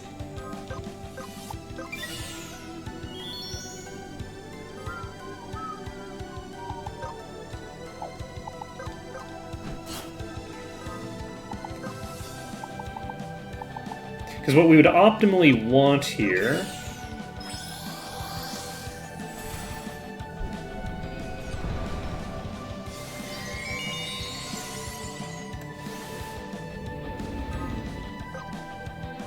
well, that was a concerning amount of damage.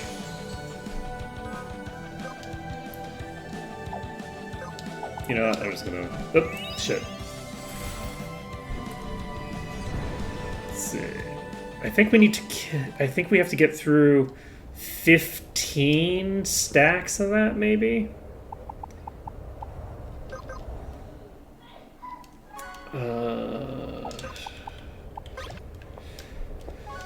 So, spamming spells. We can't...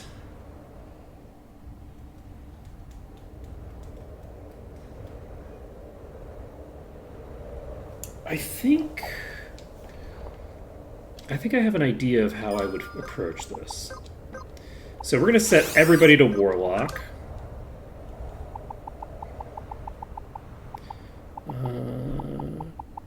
Do we want... Actually, no. Do we want to do that? No, we don't.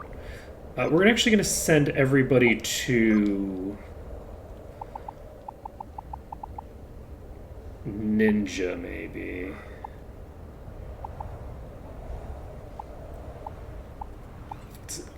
What gives me the most number of attacks?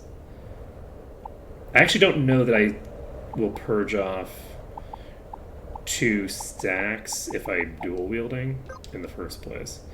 I think about it. Maybe no. I do want to keep. I'm going to stick to the red mage. So we'll do red mage, and we will have you using not Beatmaker because you can't do anything useful with it. You will do Chivalry because you have a lot of things you can do with Chivalry. We will equip you with a Celestial Crown just for shits and giggles. We will also give you an Aegis Plate. I'm not going to worry about my accessories yet. You don't need to... Actually, you know what? Maybe you do. We're going to hold off on taking off your Explode setup. We're going to leave your Explode setup in place. Okay, you are not going to be a Mimic. You are going to be a Warlock. And your subcommand is not going to be Reaping. It's going to be Valhalla, I think. And that will give us access to Re-Raise as an ability. And we can equip... Do we have a thing that will reduce our damage taken?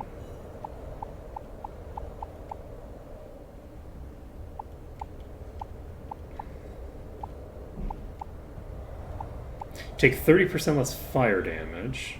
I'm going to go ahead and equip this because I don't know. Take 30% less wind. Take 30% less fire. Oh, wait, we can use the mirror shield. I'm going to do this. I'm going to equip the mirror shield because it was using single target magic, which means that we might be able to reflect that back to it. And you should probably be set up like this. You don't need the Hemo Ring, so we can take that away from you and give you something else. We can give you the Hope Cross. That makes you immune to instant death. We don't want you to be the one immune to instant death. We want one of the mages to be... We want one of the people who can double cast cheaply to be doing that. And you will be doing...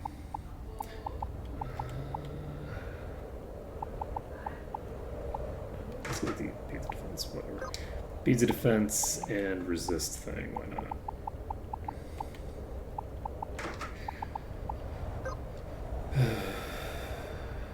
And do we need this set up? I don't think so.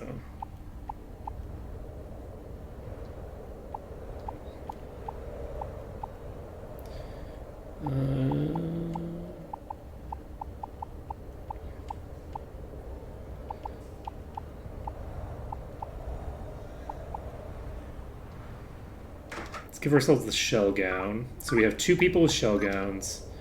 The Vita crown is good, but is it what I need right now?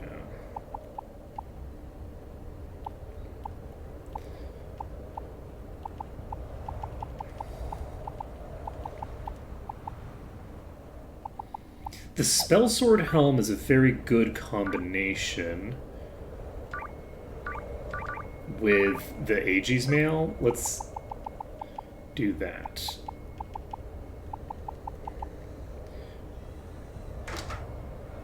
So every time we cast magic, we'll also recover a bunch of our max HP.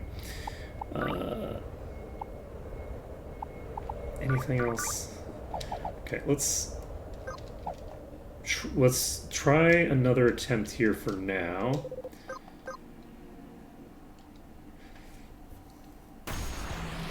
And let's see here. So we're going to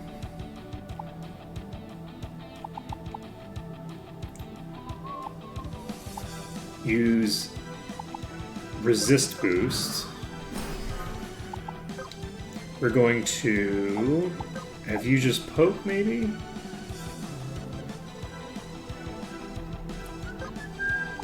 I'm gonna cast Shell. We're gonna double cast Shell. So we're gonna burn through a decent bit of our mana, but we have refresh at the start, so. Okay, we can cast Re-Raise on somebody if we want, but I don't know that we need that right now. We're gonna basically try to figure out... Ooh, right, we can do Healing Breeze, which is an AoE regen. And we can't cast single target spells on Pumpkin. That's the thing that I need to remember. Anything else that I need to do? I'm gonna just poke the boss. Doomsong comes out. We have a bajillion people who can worry about that. It looks like the boss has the ability to remove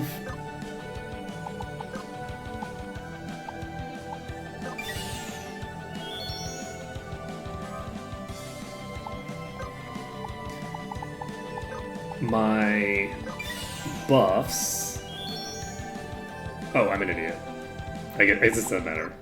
I can't actually remove that effect. So the person with that item needs to be...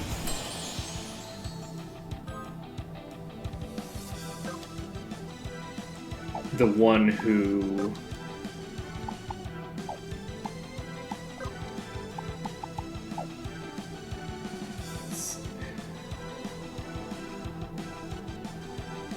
I'm gonna check some stuff. Give me a second. We're going to just make a quick swap rather than worrying about trying to make that work after I screwed that up. Instead of this, we are going to give you the Hope's Cross. So the Hope's Cross will make it so that you are immune to the death sentence, so I don't have to purge it off. Where is it? There it is.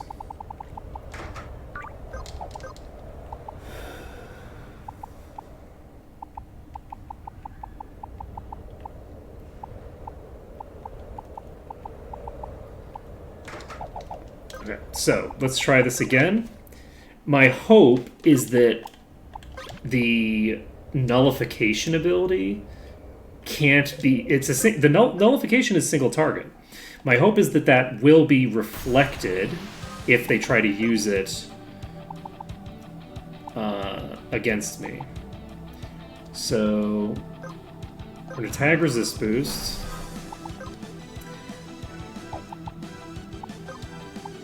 We're going to double cast shell.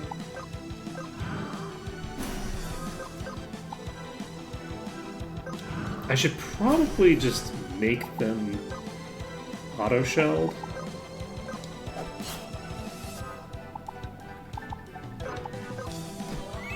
Okay. Doomsong comes out. Nullify comes out. And we can remedy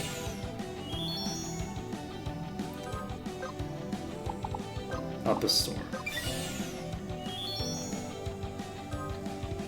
So Pumpkin does have death sentence. That death sentence doesn't matter.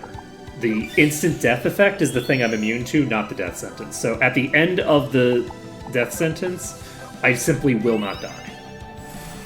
Dark Overture comes out. That is an AoE. It does not kill Pumpkin. We get the Pocket Sand. We can cast Life. And then we can use Healing Breeze. And this is an AoE. And we can use Aid if we want. That's not a spell. Aid is not a spell. Doomsong comes out again. And we can just keep remedying. I shouldn't be remedying on the first turn, probably. I'm going to stop remedying on the first turn. We're going to take advantage of the first turn to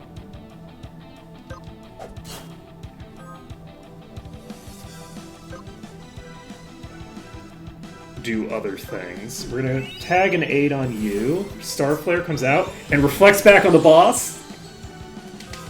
So the boss is able to tag themselves with that. That's excellent for me. I'm going to tag another remedy. I'm going to attack. Nope, shit. Nullify is reflected on the boss. Yes. Okay. The boss cannot remove the reflect. So, as long as Pumpkin is able to survive, they have auto shell. So I think the only thing that could kill us is actually Pumpkin running out of MP. So we're going to stop using MP on Pumpkin entirely. Because if Pumpkin uses MP, they are wasting a finite resource. Dark Overture comes out. That is not lethal. Safeguard procs. Pocket Sand comes out. Doesn't matter. You are going to... You are going to simply attack.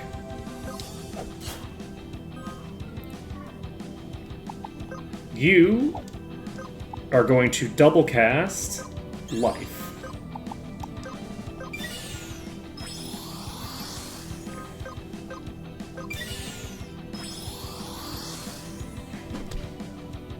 That was a miss. And you know what? Do we do Healing Breeze? You know what? I think we do. We're going to use Healing Breeze. It's fine. We're going to Remedy on Keyline. And it's now going to be using physical attacks. And Pumpkin is the target, because Pumpkin has been generating a shit ton of healing using Healing Breeze. That is a physical attack, which kills and breaks our... Oh no! Oh no! It broke our thing! Okay. So, how do we kill you? I'm gonna use Blaze. And you're dead. Okay. I figured you probably didn't have any HP, but... Unlocked Tira. So what does Tira do?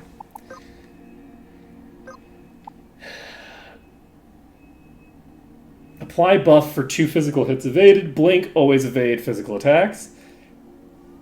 This is pretty good. Like this is a pretty solid effect. So we just have 4 more left.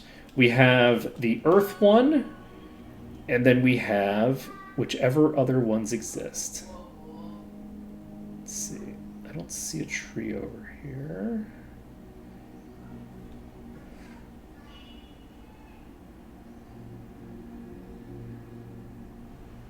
Let's see. Yeah, most of these are way easier than the ones that I started with. Okay, we have the fire one and the earth one that we know their location. So we're looking for 2 ones that are not fire and not earth. We got carbuncle already that was under the thing.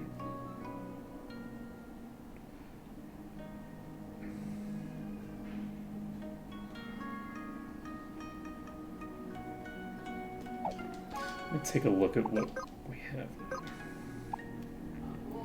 This is wind, this is ice. Okay. So we have the ice one already. What is this about? I feel like there's a tree there. We got you.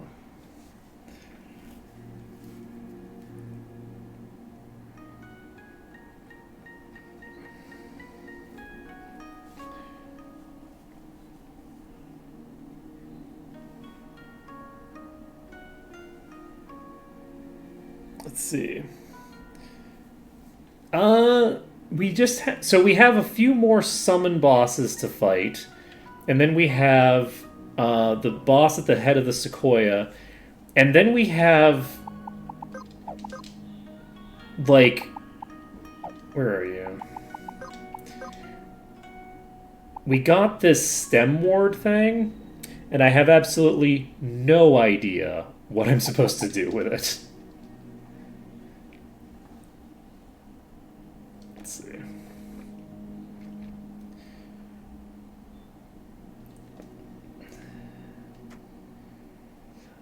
The Reflect boss was mostly like the Reflect boss, the difficulty with it was just, oh, I just need to dispel myself and it'll reflect to the boss, because then it starts hurting itself on a good portion of its turns, and you only have to worry about the AoE, right?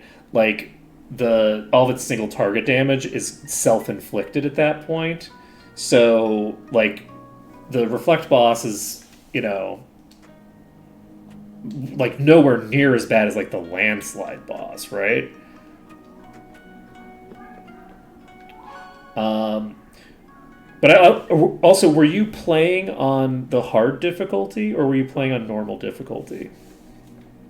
Because part of the reason that the landslide boss is so hard is because with whatever the boosts are from the hard mode, it's currently hitting consistently for more than my maximum HP at max level. So if the boss wasn't able to consistently just insta-give my entire party the way that it can, like it was critting for 1500 on landslide, which like I can't get 1500 HP, right? That's not a thing I can really get. Even with Reaper, I'm barely getting up there because it has so much physical defense. But like if that thing was like a little bit weaker in terms of its stats were just a little bit lower, it would completely change the fight. It wouldn't be nearly as difficult to deal with, because it just wouldn't be one-shotting me with like 2 attacks that can both one-shot my entire party. But I also haven't been using the assassin abilities to break their offense and defense, which is a thing that I should have up at all times. There's no reason not to be continuously applying that. Do we think there's an underwater tree? Oh, we didn't do this tree. I don't think we came here. So let's do this. Yeah, the difficulty of certain things will fluctuate dramatically, depending on which difficulty setting you're on. Where like basically the difficulty setting doesn't apply to everything equally, right? Some fights be more influenced by it because they reach certain thresholds than others. So like a fight that was originally like very hard might not be meaningfully improved upon by like increasing the difficulty, whereas stuff that is normally like fairly straightforward and reasonable, it's like, okay, well, it's no longer straightforward because it's killing me with every hit. This is particularly the case when, like, if you're dealing with like any boss that does a lot of single target damage, if the boss is hitting for like 1,500 damage on normal mode, it just has an absurdly powerful attack. It doesn't matter that it's hitting me for 3,000 or whatever, right? And yes, I was going to get around to that, but yes, the star on the map is the Crab Cave. So this is the Thunder Guardian. We haven't beaten this. And in fact, I think got completely crushed by it, right?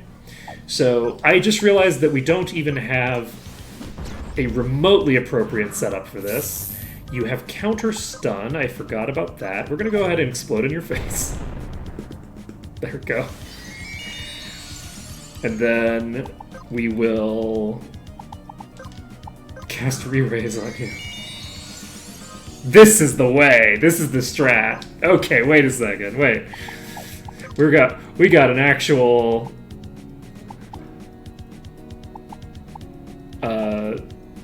ooh, and you're getting attacked.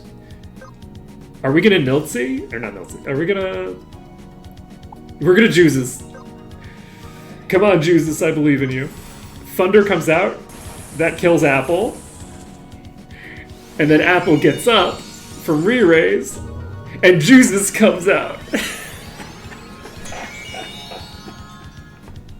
Let's go. Okay. You know what? We actually have the full explode build is ready. Let's see here. We don't want to explode on you this turn though, because we want French Silk to do their work. You know what? We'll MP Signal you. Okay. They didn't die. They're going to die to this potentially. They do. Re-Raise comes out, but unfortunately that does mean that their turn is delayed a massive amount.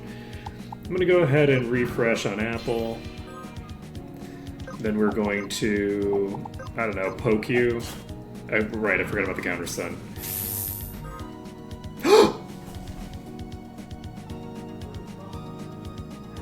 Counter stun isn't a physical. Counter stun is magic.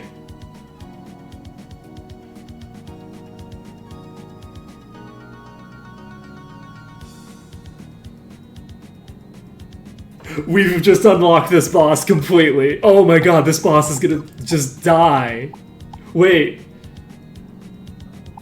We might get it this time.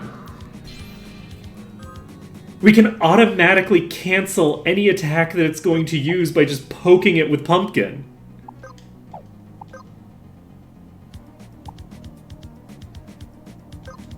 I'm gonna resist break.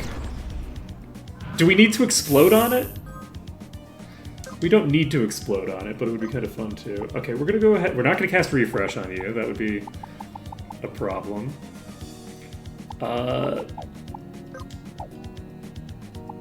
Let's go ahead and cast Aid on you. Why can't we heal you? That's weird. Okay, we attack, and then you counter stun on yourself. Can you counter stun while you are... You can. Okay. So, while they are paralyzed like that, they can't be healed, which is kind of interesting. Counter stun, boom, get fucked.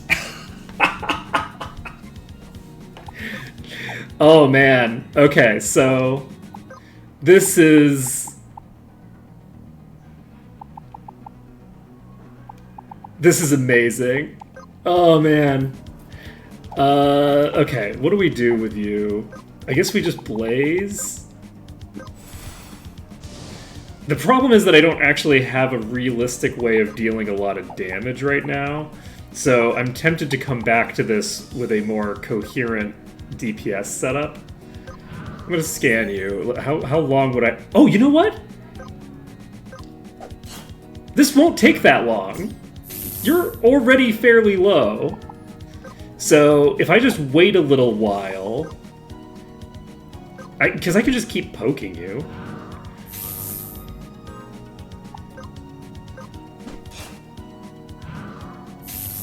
Like, it doesn't matter that they're getting stunned. We're literally going to just beat this boss to death. And you're just gonna skip turn because you don't need to do anything. You're... It casts Stunlock.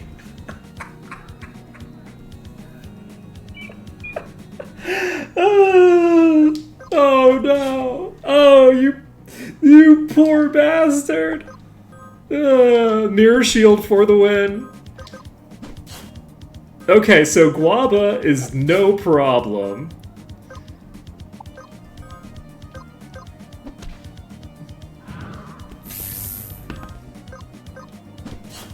Because that counter also doesn't even do damage.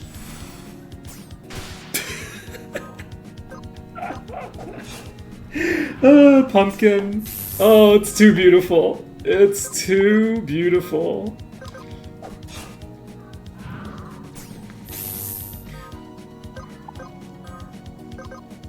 I don't know if it has any non-single target effects.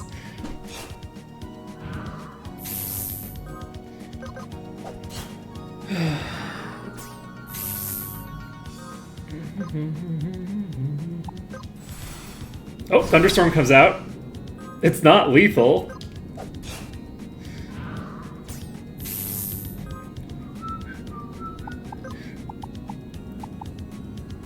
We're gonna Pinga. I guess I didn't need to Pinga. I could have just used Fingers. I could have just used Aid. Counter Stun comes out.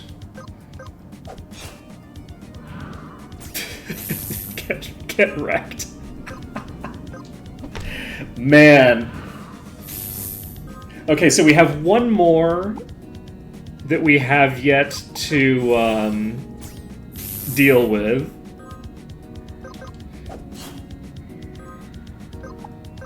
Man, it would not have occurred to me to think that maybe the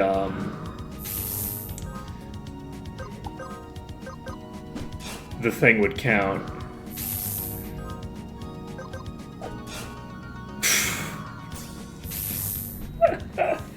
Oh, life is good.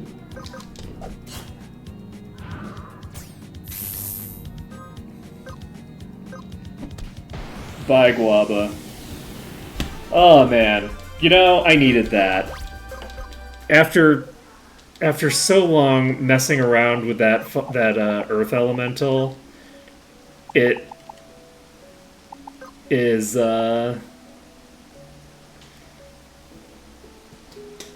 it's nice. Okay, so Guaba. So we now only have 3 of them left. Which means that I now have the fire one to deal with, which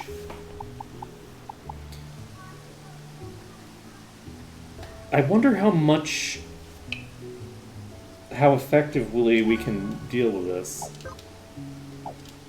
Man, that mirror shield is so clutch. So you're taking so much less fire damage. You know what? Let's go straight to the fire elemental. It's going to kill me.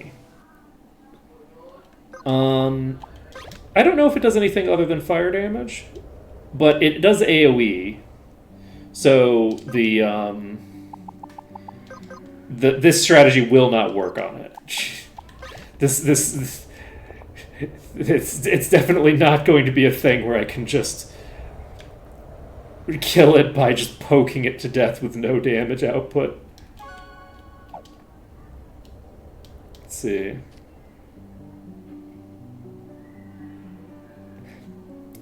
Interesting.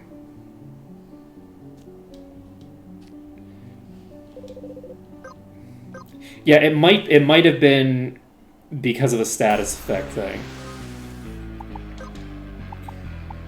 That would make sense. Okay, we're going to Magic Break.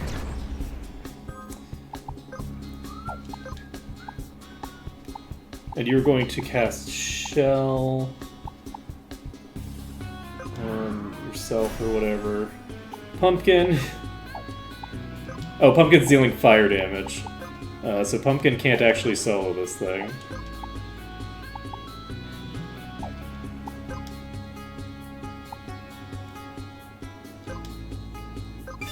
Okay, we're gonna Healing Breeze.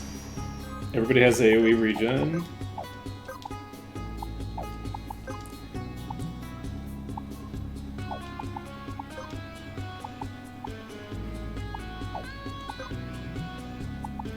I'll cast Refresh on Pumpkin. Oh wait, what am I doing? Well, you know... Oh, that did no damage. That did like nothing.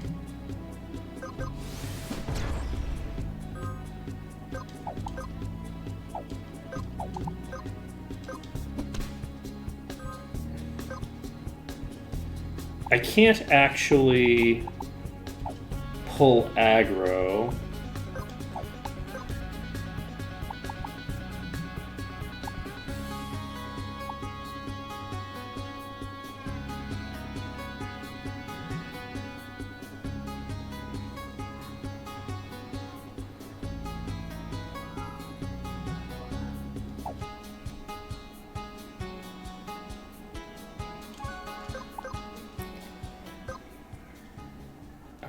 So I need to change you.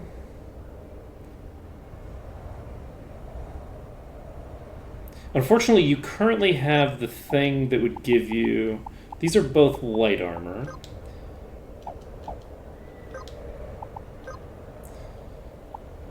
So, fighting against this thing, I would preferably have...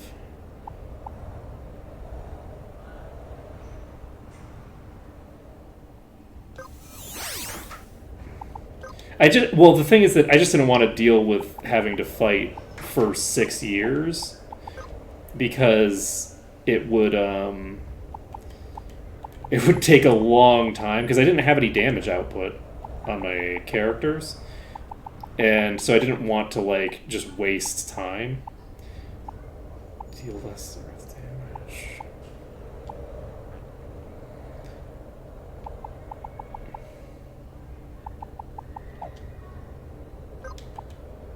Where the hell is the thing?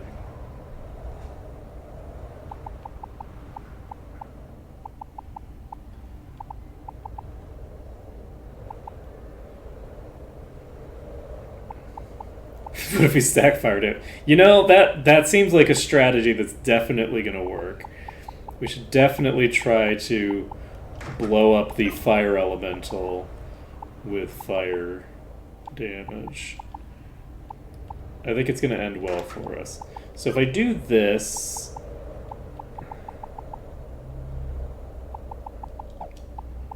I don't have what I want. So... what if I do the reverse? I don't think that helps me any, right? Because I think that would also only have heavy armor, right? Valkyrie is also only heavy armor. So... let's see. If I... So French Silk, what do we need to do with you? If we want to pull the bullshit that we were doing before, we have Chivalry, which allows us to do resist and magic break. Or we can do...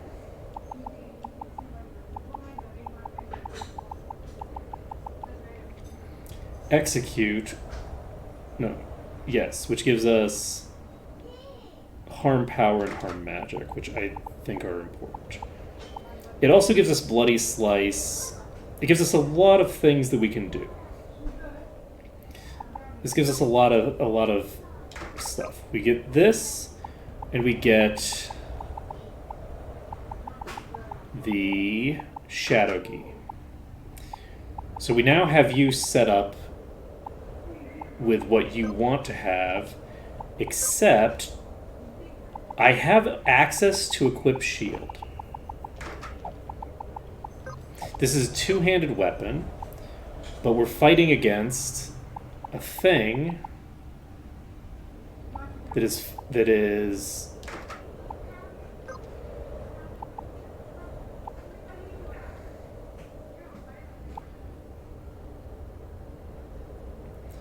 take 10% less physical damage. So we just equip the mirror shield. So French Silk will now have very solid damage output, the ability to use harm magic, and a mirror shield, with the hope that we can pull aggro with them at some point. You are going to equip the Valkyrie Mail. But do we need that if we are bringing Valhalla? No. No, we don't.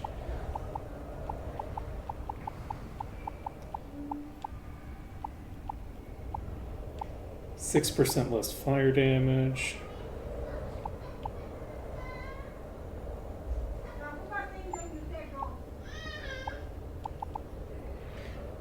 This would allow me to regenerate an extra 6% of my max HP every turn.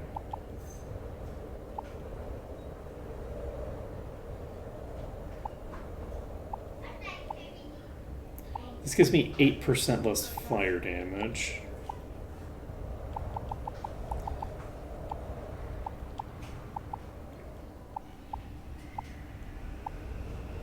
I do love that this gives me 10% more threat and is an explode item.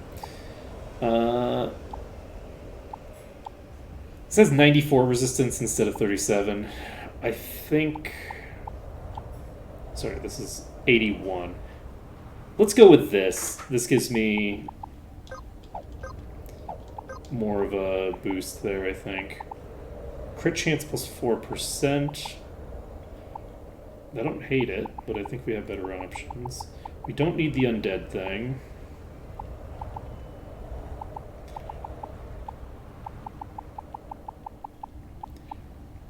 Oh right, we have dual hemo ring for you, yes. Dual hemo ring on you.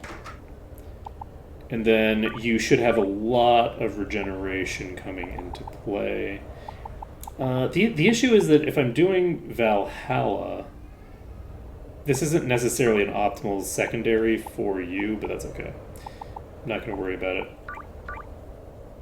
Okay, so we have access to Shell from both this character and this character. You don't need the Seeker's Garb equipped because the explosion isn't the only thing that you're doing right now. You should probably have the shell thing on, right? No, fuck it. We're just... Fuck it, we ball. And we are going to... Yeah, we're just going to leave our silly setup there. However, the Mage's Platter doesn't need... Oh, wait, we don't need... Yeah, we don't need an explosion setup because we're not exploding. Because it's immune. Paladin Wand gives 50% more resistance when at max HP. I actually really like that. Mage's Platter can be replaced with a Flame Guard. This can be replaced with...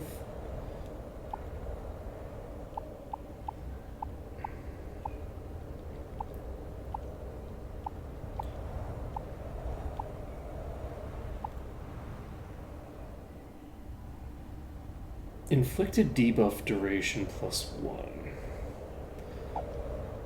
Do you have a sneaky setup you could use? This is only 60 resistance. I don't think there's any armor that would get the job done here. 20% spirit is not bad. 20% spirit is like pretty considerable amount. Okay, I don't think I need to worry about that for right now.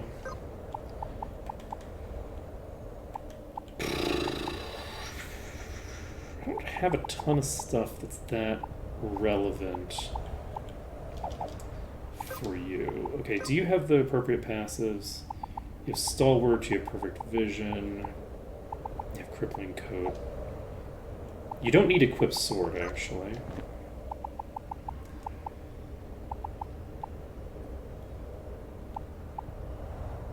I could remove Stalwart, and that would give me 2 to play with, but is there anything I can buy with 2? Yeah, I can be at Venom Coat. We'll get Venom Coat instead. Won't make a huge difference, but it's, you know, on brand for us. And let's see, next is you. You know what, I think I'm going to give you the Plague Mask. No, I'm going to give you the Scale Helm. Let's give you the Scale Armor set. Just for shits and giggles. I think that this is going to be weaker than actually having resistance, but don't judge me. And we are going to... I mean, unless these stack additively. If these stack additively instead of multiplicatively, then this is actually a very strong setup. So let's actually do a maximum setup for this. We'll give you an Oven Mitt. Let's take a look at your status. Do you have a...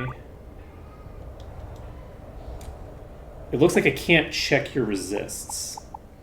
So, in theory, there's a couple of ways that this could go. Either this will stack additively, in which case I'll take like 25% of the base damage and be like, oh, okay, I have an option for how to deal with this boss now. Or it won't work that way and I'll be sad. And those are the 2 options. Okay. Okay, we're going to teleport back to the Mercury Stone. We're going to check this out.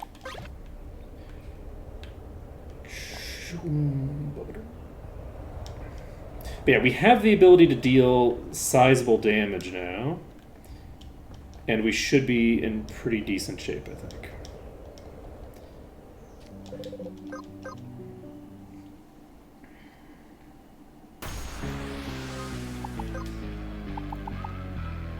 So we're going to harm magic. We have a 100% chance to hit. We have a very high chance to crit. And I should have applied the thing, but that's okay.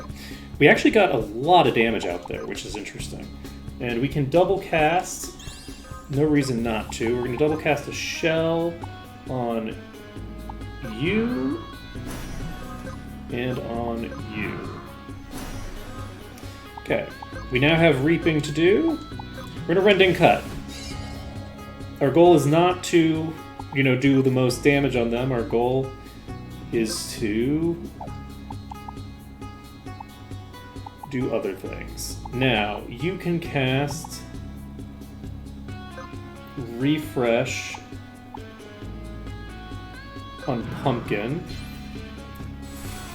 Fire Blast comes out on itself, does nothing. Okay, we've already got the first thing off. So let's go ahead and Eagle Stance.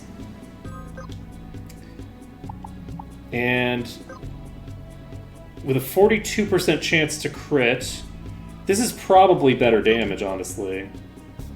But I want to get the really crazy proc. Do we want to go for the really crazy proc or just the consistent damage of Nighthawk? Let's go for the crazy proc. Okay, 1600 isn't bad for a non-proc. This boss is probably not going to be too crazy. The only worry that I have is that I will end up going down because of shenanigans. Let's see. Do we attack? Do we have a spell that we need to cast? We don't have regen on Pumpkin. I need to get the perma regen on Pumpkin. This is... Oh, the reason is because you have Valhalla. So you should be using that. Do we want a Healing Breeze right now? Yeah, we might as well make sure that everybody's regenerating so that we get the extra tick of that when it comes into play. So we're going to go ahead and tag Niltzi. This will silence for 1 turn, which just basically cancels this action.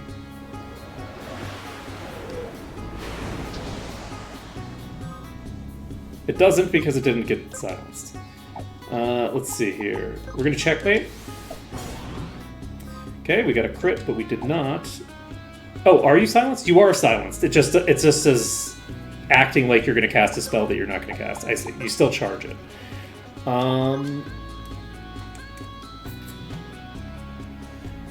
That's way better for me. So you are going to do... You already did Rending Cut, right? Yes. Alright, we're going to do Reaping Cut. 1,600 damage, not too shabby. Tag this. Checkmate. And I don't know that we need to change anything up too much. Except we do need to now cast Shell. Yeah, it's very good. Checkmate. That's a proc, but not a crit. Okay, we're gonna cast Shell again. Oh, yeah, we're doing it anyway because it needs to be done. And Reaping Cut comes out. Fire Blast comes out! Oh no, friend, don't do that! Don't... Oh no! You need to use your AoE.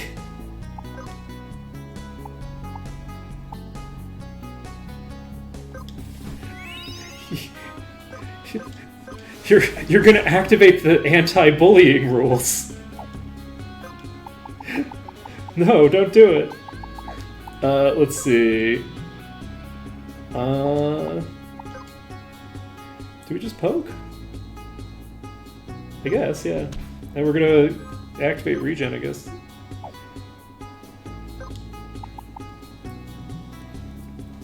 It occurs to me that I should have done the thing. We might actually get blown up here.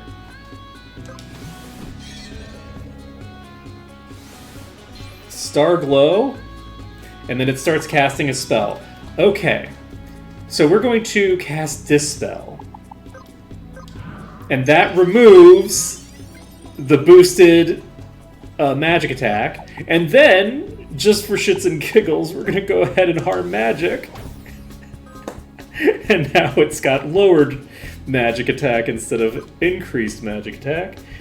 And we have Shell on most people. We have it on everybody except the person who can't have Shell because they are going to reflect it if I try to cast it.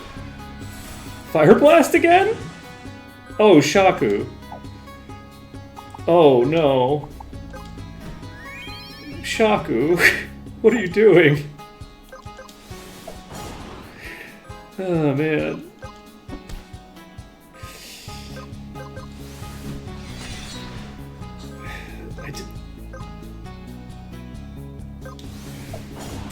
I did so much preparation for you, Shaku. They didn't use their AoE like once, did they? Okay, that was kind of rude. Okay. Tira, Guaba. And Guaba's really good too. Guaba gives Paralyze. Ooh! Inflicts Spotlight.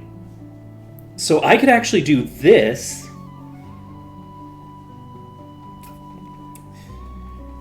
Yeah, if I was lower level, I think that Blackout would have been very useful for that fight. It didn't end up being necessary because I was just kind of over leveled for it. But this would allow me to set up the thing very effectively. Okay, so we're only missing one of the summons that we know the location of, right?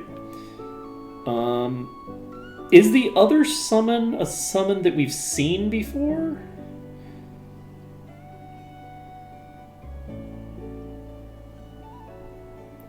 Let's see.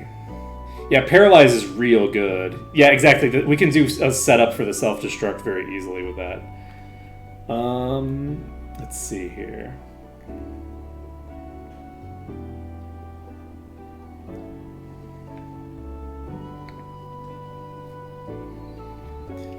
We got one that was underwater.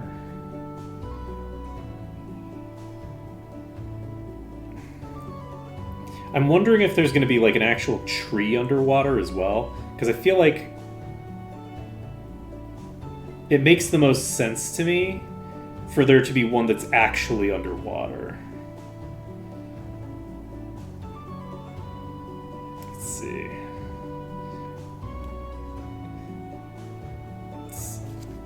Is it easily visible on the map? It isn't this, is it?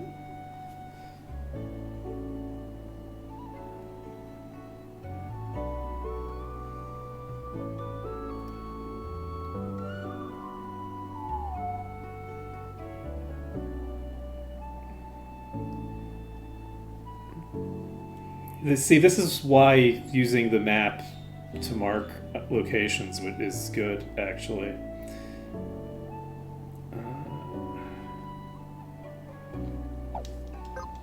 I think I might have seen one underwater. It makes sense for there to be one underwater. I don't know for sure if I've seen it or not. Which one is the Triton Stone? Which one is the? It's the Poseidon Shrine. Did I not set? I didn't set the Neptune shard to my list. There we go. Okay, so Neptune. Man, can you imagine what our life would be like if we didn't allow ourselves to buy all of these things to teleport around with?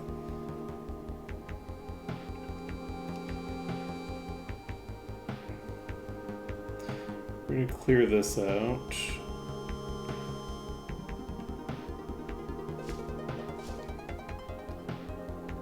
Did we see an underwater tree?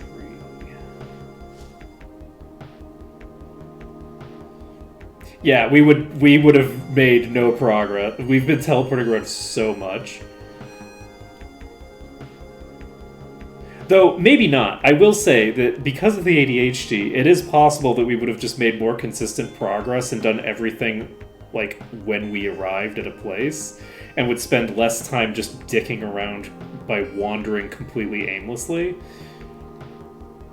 Being like, oh, well, we can come back later. It's like, well, if you remember where you are. I'm gonna go up there.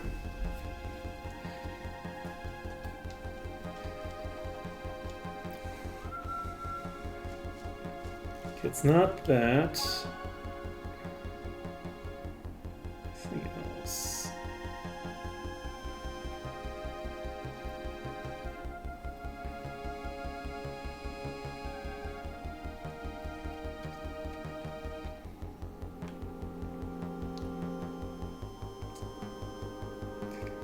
I could try going to back to this thing.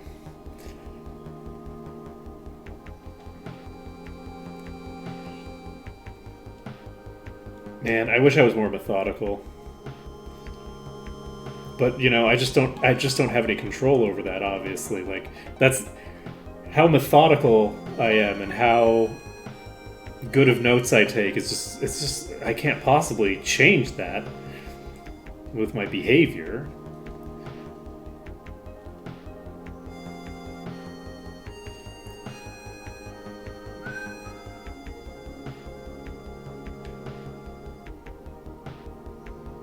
I feel like it should be something that we've seen. The Carbuncle one is in a cave that is accessed from the ocean.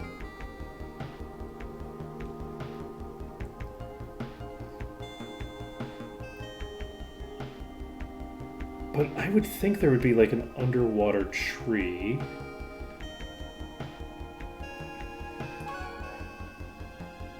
Or something like that. And I feel like it would be visible on the map.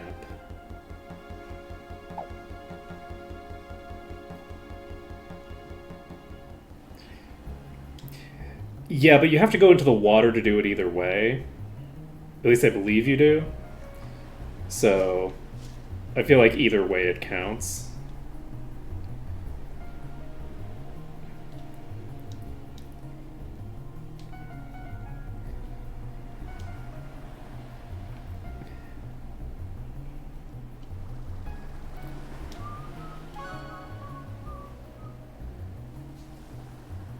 Huh.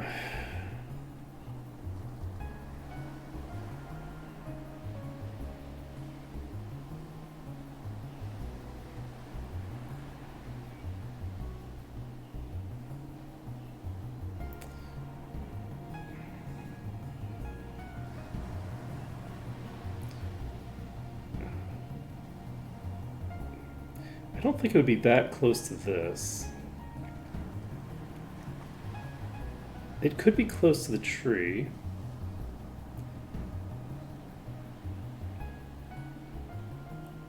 This could be it. Where am I?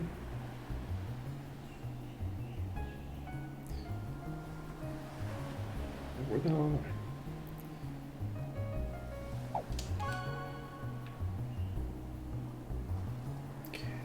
So I guess we just go north, west.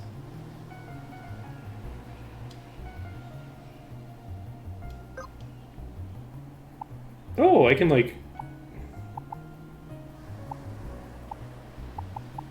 check by region.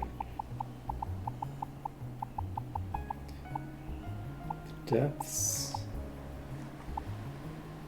So if there's a map. Oh, we have multiple places that we don't have the map for. If there's a map that we don't have...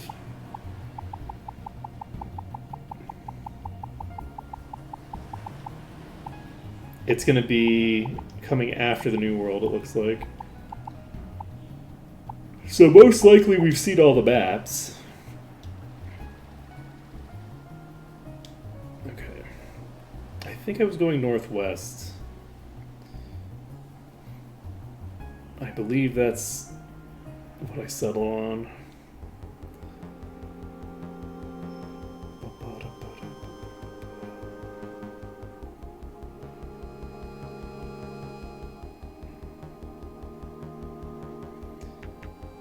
We're going to need to figure out a solution to...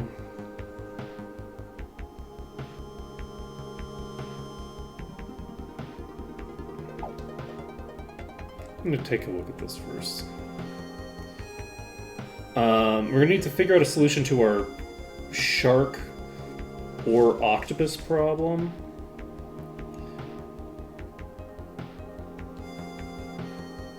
And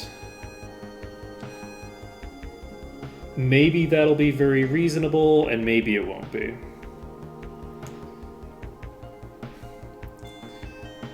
Yeah, if I dick around too long looking for this, then I'll probably just ask for help at that point. Because, like, searching the bottom of the ocean isn't necessarily the most interesting gameplay, you know? It's a very big space, and there isn't a ton in it. It's a lot of empty space to cover. What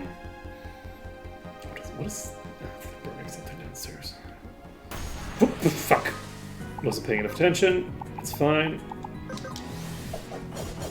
Our party should be able to handle this fairly simply, I think.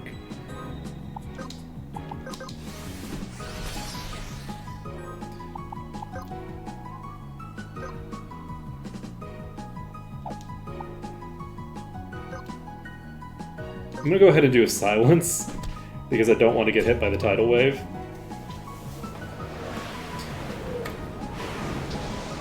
I guess it wouldn't matter. I think I have lethal on these anyway. Yeah. Maybe not, though. I might not have had lethal on it if I was, Okay,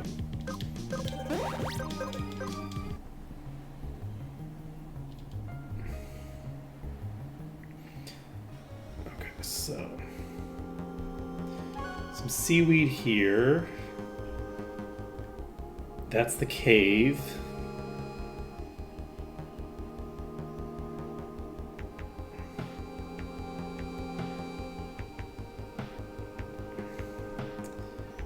There we go. So we're just going really, really far west.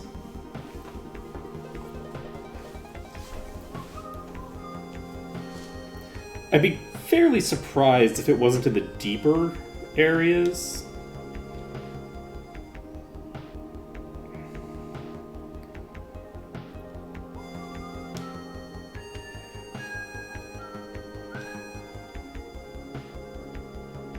Like, I don't think it's going to be in the shallows. That sure looks like a tree. Yeah, there we go.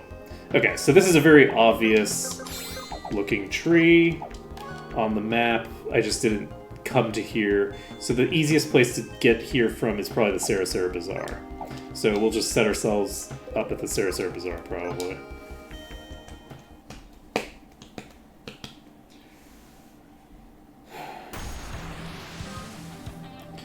Coyote and Mind's Delusion.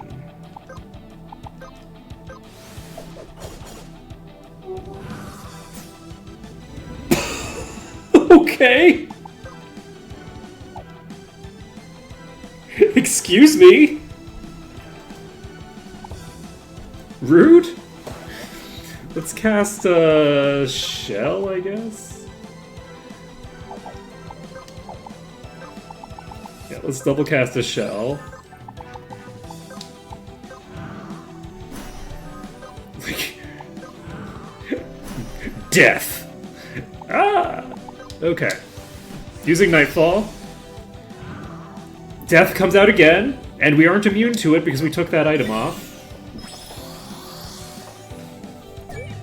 Insult? Learned Insult. Learned Atmosphere. I don't think I've seen Insult before. Death. Okay. This is fine.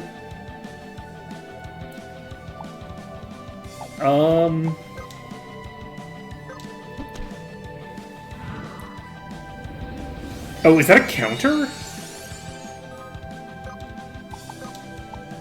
Oh, it's a counter! Okay.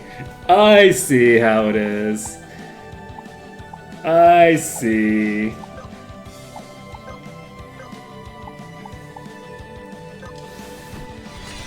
So the Atmosphere is there to...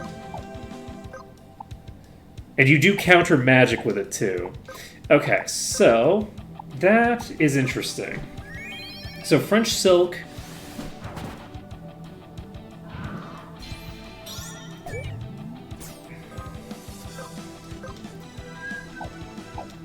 can... I guess just keep AoEing, why not?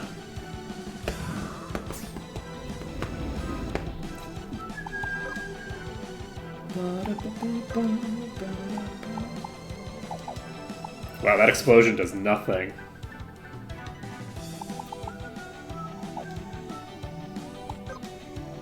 Okay, do you have... you do not. We're gonna do a Healing Breeze.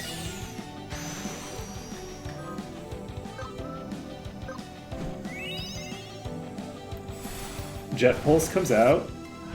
We didn't die. Insult comes out, gets reflected.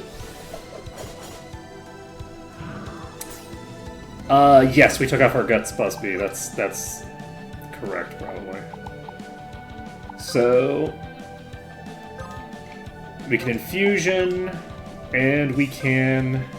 You unfortunately are confused right now. Do we have...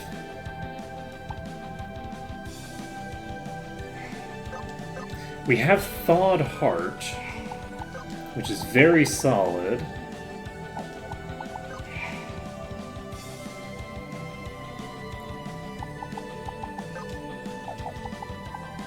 Unfortunately, I don't have an appropriate setup for this, but that's okay.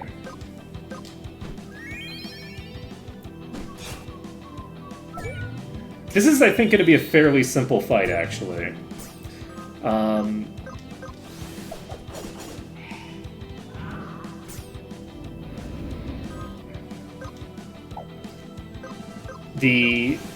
I don't know if we'll get it this attempt, because I don't know what kind of stuff it's going to pull out of the hat here.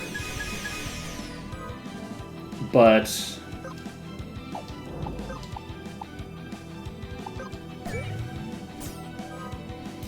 as long as I can basically just keep reflecting the death, it's going to be pretty simple. And if I had if I had the ability to give myself immunity to instant death on Pumpkin, then Pumpkin could basically just ignore the instant death attack, and then we'd just be spamming with the two of them every turn with no problem.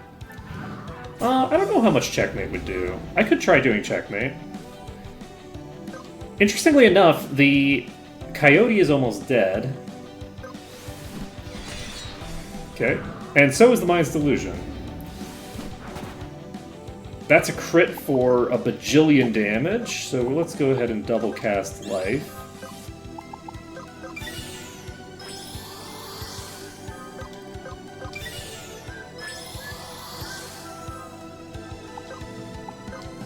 I'm gonna use Sunbath. Insult comes out.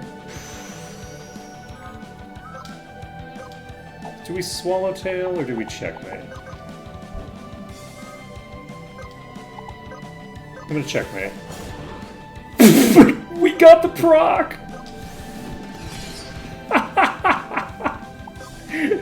Wow. Oh, that's pretty clutch. Jet Pulse comes out. Insult comes out. And we can Infusion on you, I guess. Do we Checkmate again? No, just goes Swallowtail. Oh, you don't... Shit, never mind. You don't have Reflect anymore.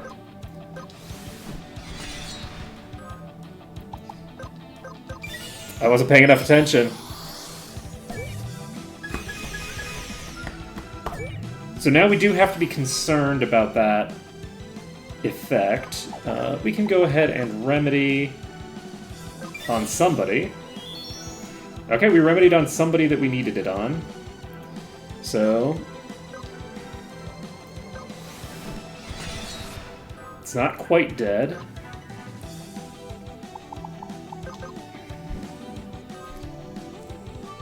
Yeah, I forgot about the... Well, we got the proc. Equal opportunity procers here. Okay, they're both attacking Key Lime. I'm gonna just have them cast Life, because Impale comes out, that's a miss. Insult comes out, and that's not relevant. Do we... yeah, we're gonna refresh on Key Lime. I figure that we'll be able to...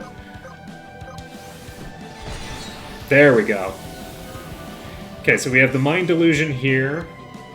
We can try checkmating. We can also do this.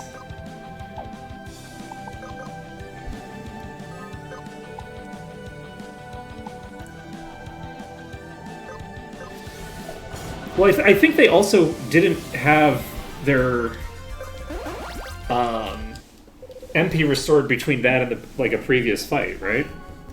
All right, we got Coyote.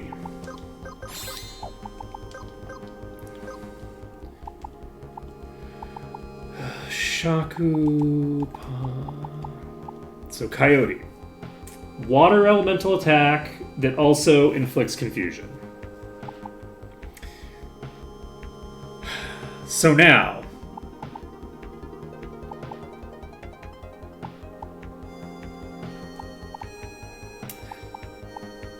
we have the question. So we're going to take this. We don't need confusion.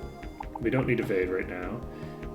We will take this.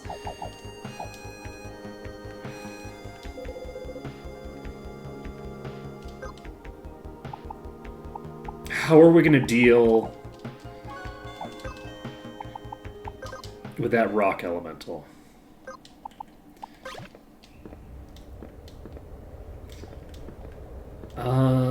You know what? It's going to be super easy, barely an inconvenience. That's what it's going to be. So we're going to die. And then we are going to save the game. And then we are going to take a look at what we've got. You have the mirror shield. You have the thinger. So you do not have the thing that makes you automatically dodge your first physical attack. And you're not great at handling the mixed DPS that this thing's going to be applying, right? So you have the float shoes, which don't really matter. You have an Aegis mail. You should probably skip that in favor of Valkyrie mail. You have the insignia helm. Do I want the spell sword helm instead? I don't have a ton of resist on you.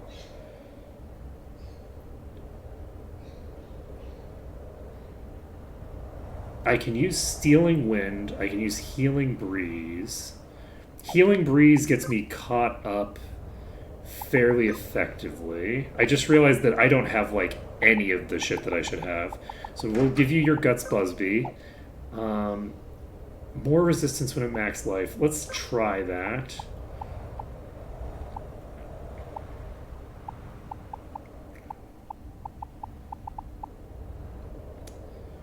And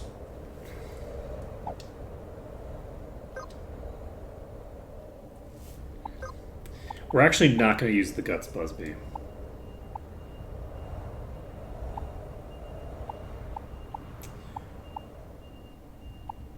I'm going to...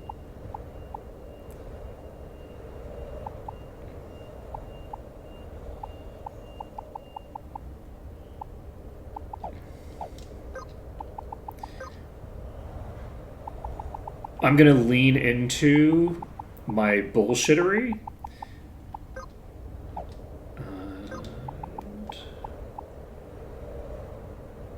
This deals damage based off of the mind stat. This gives me 80 mind. This gives me spirit. I don't need it. I need something with mind. This is spirit and luck. This gives me 18 mind. We need... This gives 10% mind, which is not very much. That's only 20-something.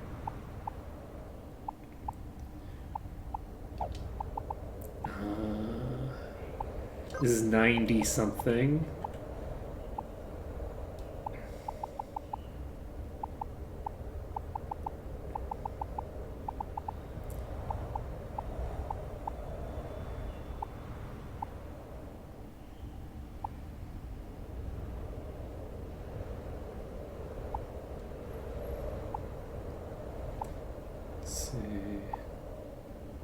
Days would be really nice to get into play.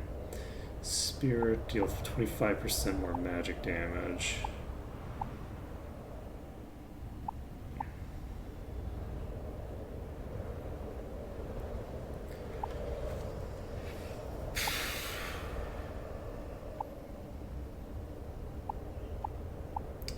Okay, I think...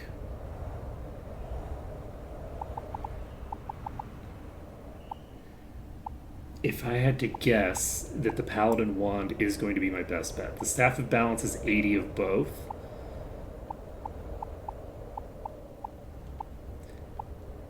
Windsong does give me 50, which is pretty cool. Okay, I think this is the combo. So this gives me 98 mind. Next.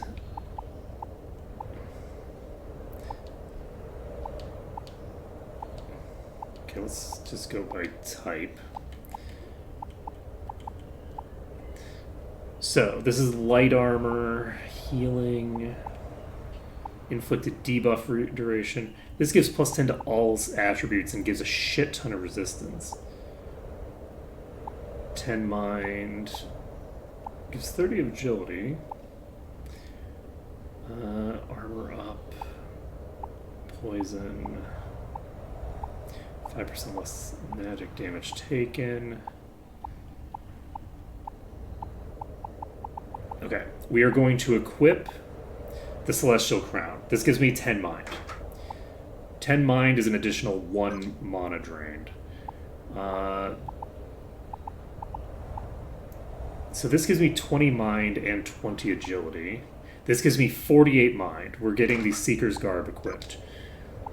We have the ability to get mind out of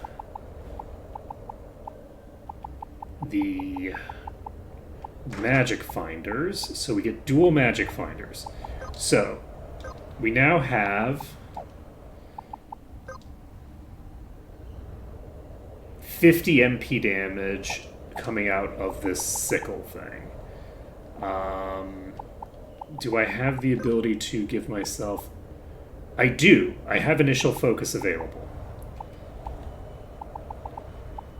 Do we take initial focus? We're going to take this off. Wait. This only happens once per battle. Never mind. We're going to give ourselves initial focus. So, we now start with magic up on the first turn, which we will use to use MP Sickle.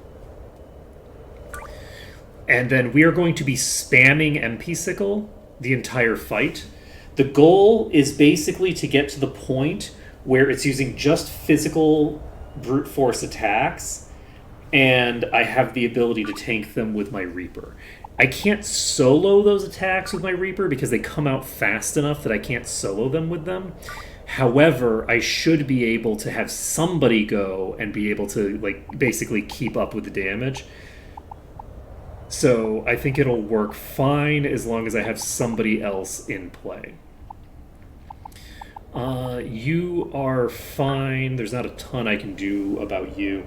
But the thing that I'm going to be trying to do is I'm going to be trying to basically stun lock the boss, if possible, until I can run it out of MP. So the thing that we're going to do is we're going to go to Callisto Stone. This first attempt is kind of a real attempt, but also kind of not. We're going to be wasting a turn on scan so that I can identify how much MP I have to burn through to be able to realistically deal with this boss using an MP strat. So you are going to open up with MP Sickle. You are going to Eagle Stance and then harm magic. You are going to use Thawed Heart. So this allows me to heal additional HP from basically burning through their HP. So we get a little bit of a boost there, and we could try to do this, but I don't think it's going to work.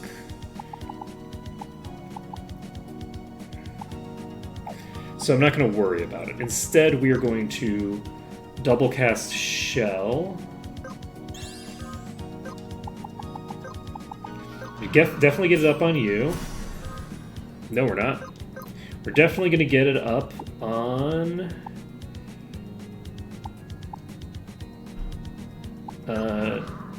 Apple. This is probably just going to kill Pumpkin this turn. I should have probably just done the thing. So Fissure comes out. That is not lethal. We have the magic reduction, I forgot. Okay, so we have tools at our disposal now that we did not have before. We're activating Healing Breeze. And we are going to...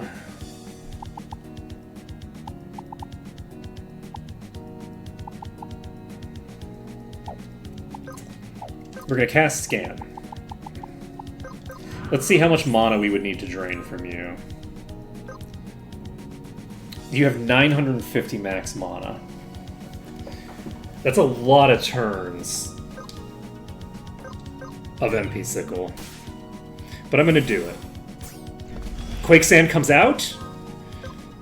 So that's a wasted turn for them. And we are going to harm Pout.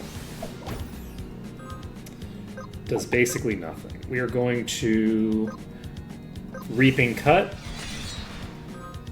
It's now switched its target. We do have defense.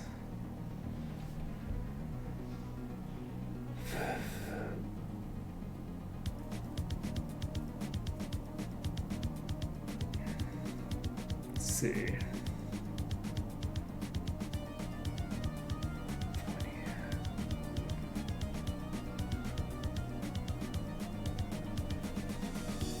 I mean, potentially we could do some really crazy stuff with that. I'll have to look at that for the boss that we have upcoming. Because this boss is tough, but I don't think this boss is as tough as the thing that we have in store for us soon. Let's see here. Okay, it's doing another physical attack. We didn't crit, unfortunately. Let's see. I'm just gonna start recasting Shell now. Oh, I didn't need to recast that on you. I'm a dope.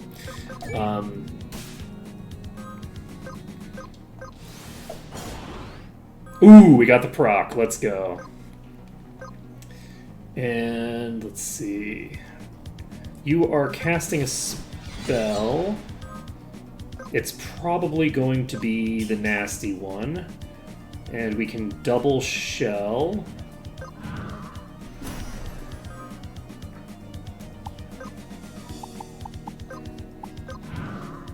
And then we harm magic. Fissure comes out. Does nothing. Okay, we're fine.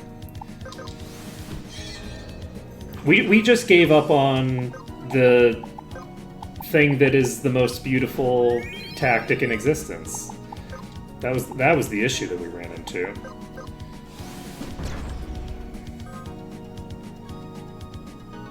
It probably would be a lot more manageable with the summons. That is true. Let's see. It's using a physical attack here. We're gonna checkmate. We did not proc. Get the thing off. I'm gonna do a Rending Cut. We did not crit, so we're not pulling threat. We do have the guard up, so we don't have the reduction there, so we're gonna tag this, we're gonna hope, but if it crits, we're dead. Oh, we didn't die. We did not die. Okay. We got the crit, but no proc. How are we doing, buddy? You are at half life and way, way above half mana. You know, I'm beginning to think that the strategy that I'm going for here is not going to end up being particularly efficient. think I'm gonna Sunbath and Healing Breeze so that I get French Silk topped up here. And tag aid. I didn't need to do that many effects. Let's see. Interestingly enough, I'm gonna actually... No, we don't need that. We're gonna checkmate. I'm a little concerned that it's going to be using the thing here. So that is a possibility.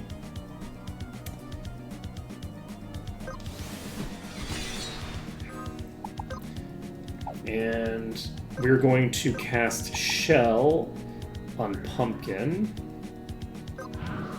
And the hope is that it's not using... It is using Fissure, and that is enough to do lethal on French Silk. We cast Life on French Silk, and we use...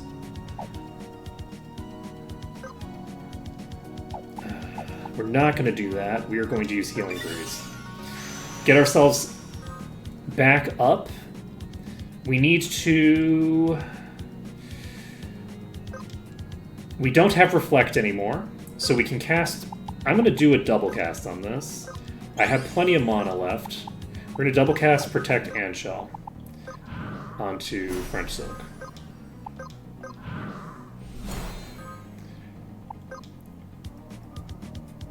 Do we need to do something like this? Yes, we do. We're going to do an infusion. The infusion comes off before the boss gets off its rock slide or whatever it's doing. I don't have Harm Magic available for one more turn, so I think we might be boned here. I think the rock slide comes out and kills us. It does. Damn it. I need to have another source of the magic reduction. Or... No, I don't need another source of the magic reduction. What I need is for you to not use this because this is cooldown based, and to instead use Chivalry, which allows us to just hit it with Magic Break. Did I not have Chivalry active during that boss fight? At any point? Let's see.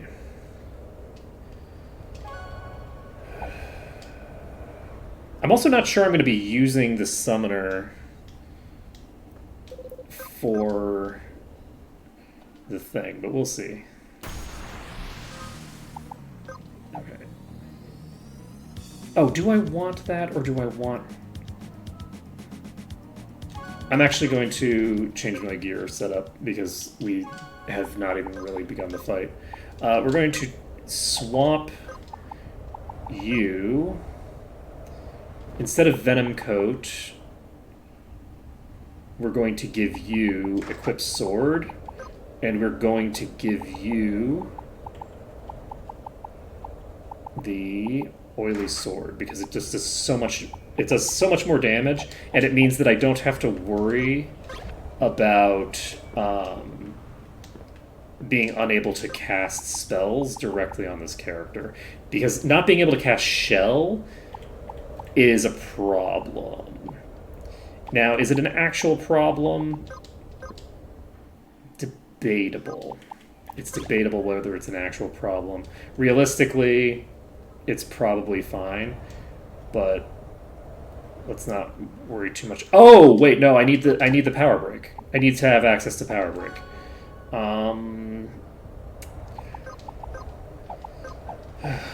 What are you set as secondary? You have Monster Magic as your secondary. Do I want to drop Monster Magic?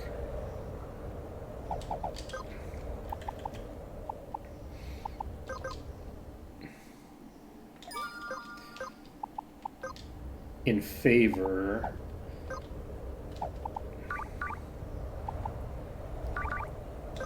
I think I do. I drop Monster Magic in favor of having Hey, Jide Riders. The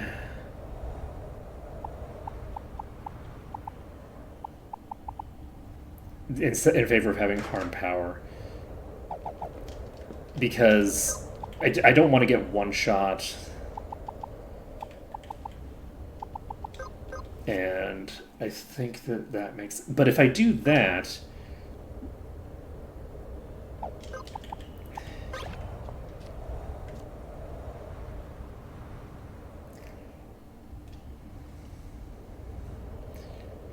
Yeah, we'll see how it goes. We'll see how it goes.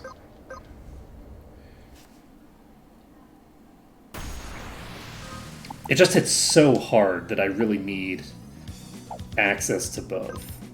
Alright, so do we need harm magic with you? No, you should double cast the shells. So you're going to cast shell, and you're going to cast shell. Then you are going to Magic Brick.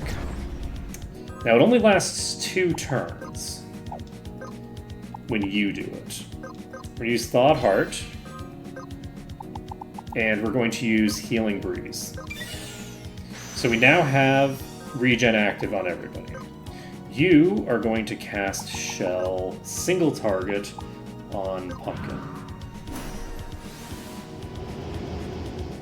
I actually should change Apple over to the shell armor, so if I lose this fight, we will do that.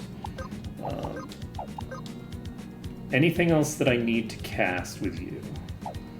Or can I just chill for a bit? It's going to be using a physical attack. It didn't actually drop us down to the point where we blind it. We're going to use Harm Power. You can now use Eagle Stance, which you should have already done, but that's okay. We're going to checkmate. You are going to Stealing Wind, actually, because this gives us guard. I didn't necessarily need to do that. I probably should have just attacked. I should have just attacked. You know, we will do aid on you just to get the longer duration on that. Okay. Poke you. This thing's going to be casting some sort of spell. And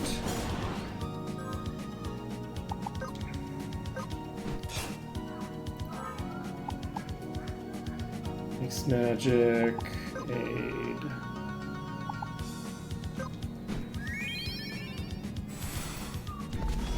So that is Quake Sand. Quake Sand drops my physical attack power. It's using a physical attack, which means that we don't need to do anything in particular against it right now. Just get a poke, checkmate. 1,000 damage. So that was a proc, but not a crit. And then we can Rending Cut, which is actually very important to do with you. And then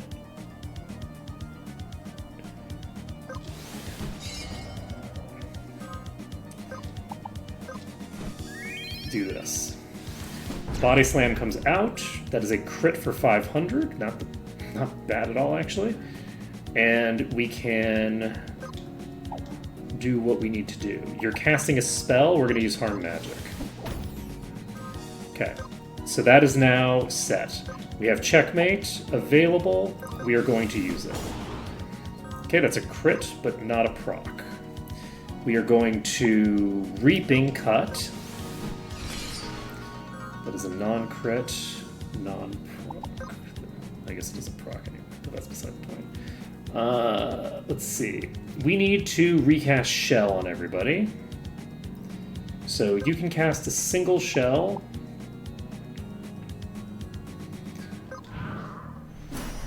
And you can double cast Shell.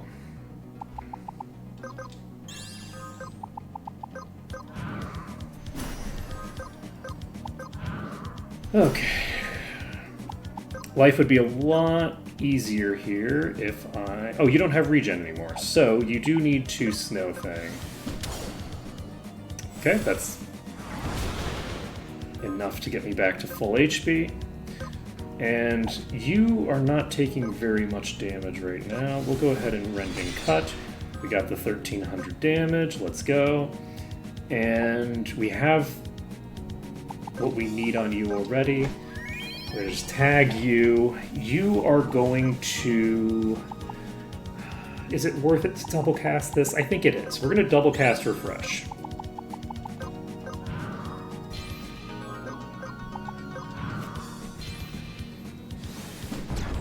Body Slam comes out. That's almost deadly, but it's not quite enough. We're going to checkmate. We don't have a physical attack reduction, so we are going to checkmate. You are going to Healing Breeze. And you are going to aid? Oh, we didn't crit. Okay. And we don't need harm power, so we're not going to bother. We're going to poke.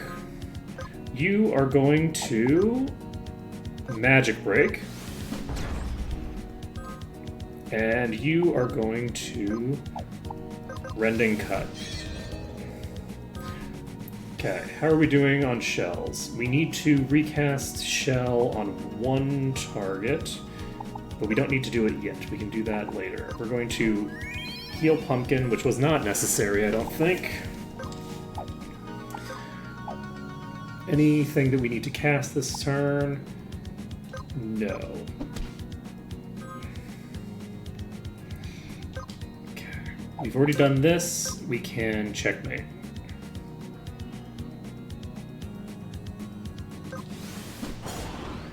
Okay. No proc, but that's okay. We'll get there eventually. We've got the Rend up. Now we do the Reap. Okay, now we can cast Shell, and we're not wasting a turn of it. So we get the Shell. Fissure comes out. Nobody takes very much damage. I did not realize that French Silk hadn't been properly protected. That's a concern, considering that they are the target of the next attack. We are going to harm power. I just realized that we don't have the thing to make them guaranteed hit, which is a problem. We're going to do this. That is sufficient. And we have another turn left on regen. We're not going to worry about it. We will just attack. Okay, boss is below half. It's using Body Slam. It does a bit of damage with that. And now it is going to activate Landslide. So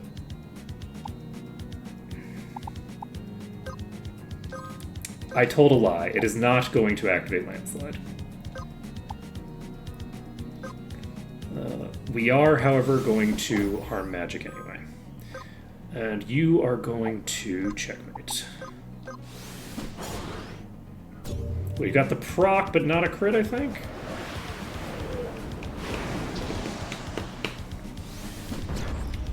Body Slam misses.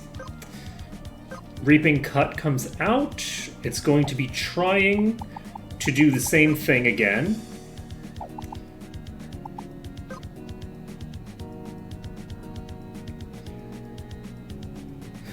So, never mind. We're not going to do that. We're going to use Stealing Wind because, again, I'm not sure whether it's using physical or magic for this. I have both of these on cooldown.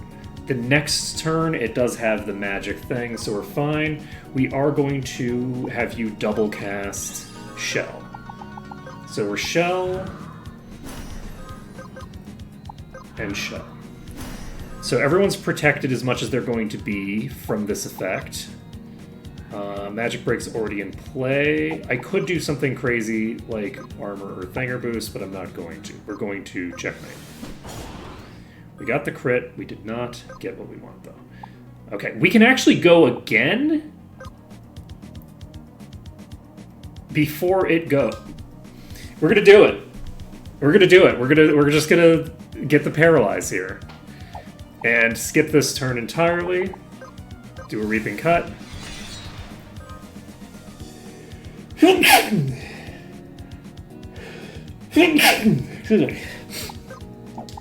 Let's see. Shell is up on multiple people.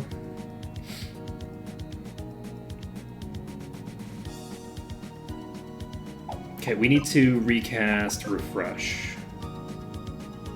Are we gonna double cast it? Yeah, we are. No, we're not. We're just gonna cast it on Apple. Keylime, we need to wait a bit longer before it's worth bothering to do that with. So, in theory, we get the para here, and it skips its turn. It doesn't get the landslide off again.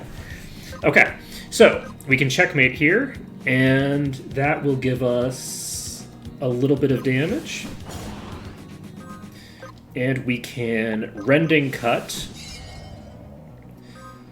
And we can say, how's it going? It is using a magic attack, and it has magic down already. We have Shell up on everybody but Pumpkin, so let's get a Shell up on Pumpkin. Alright, and you can aid French Silk, who is still the target of single target physical attacks. How are we doing here? I don't think I have to do anything else. We're going to checkmate.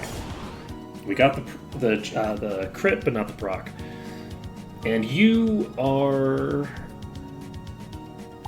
going to do a Reap. Okay, it's in the red. It's using Fissure. It did not use the thing that I was worried about. Okay, we can harm power. Okay, it's now going to be doing garbage damage. We are going to throw out a heal. Nice and free.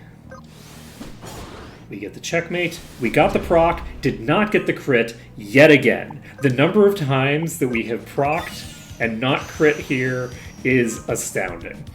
Let's see here. You need what? It's using a single target physical attack, and we are going to go again before it does. Do you need to... You need to recast Shell on French Silk, I think. You should cast it on yourself, actually, I think. It's fine, though. Okay, we're going to use Aid, and we are going to checkmate. Okay, we got the crit, not the proc. Okay, we got the miss. We are going to Rending Cut. Okay, this could be a landslide coming out. We don't know what it is. We are going to cast a Shell. No, we're going to double cast Shell. We unfortunately are going to have to do something a little wasteful here, because Pumpkin is going to lose their Shell right before the boss goes if I don't take action right now. So, we don't need to use Aid or anything like that. Do we have something that we can use here? The answer is no. No, we cannot. We don't have a answer to this. Let's go ahead and throw out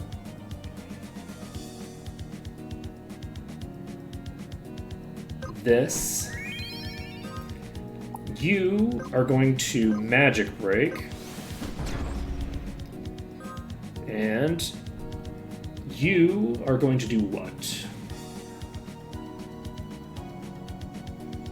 Keyline might go down here. There's a very decent chance that it happens. I think I'm going to just Reaping Cut. This is Fissure again. It's not Landslide.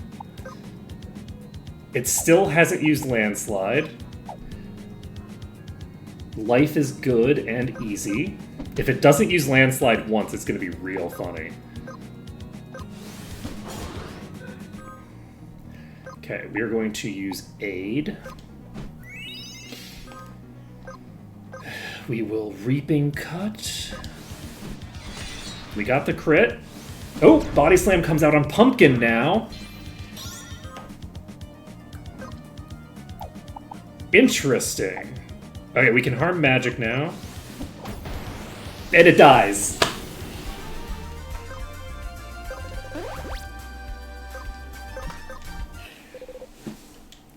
Mission Successful. Holy shit.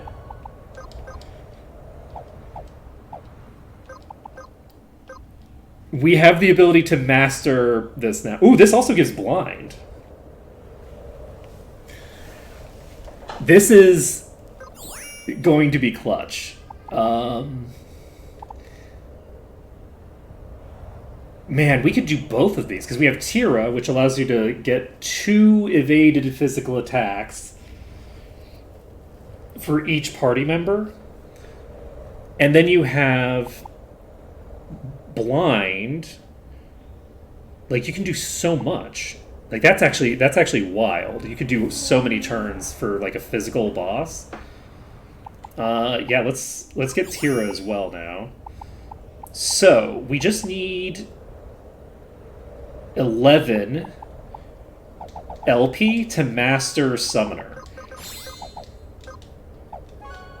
And let's take a look at our achievements.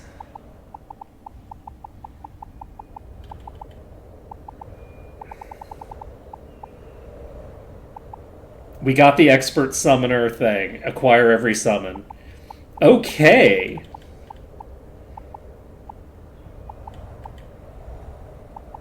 We are making some progress. I wonder what this is about. Where are some of these question marks?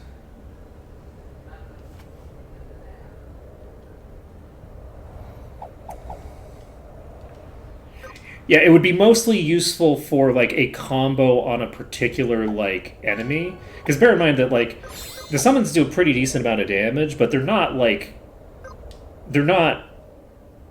doing the kind of damage that my other characters are doing.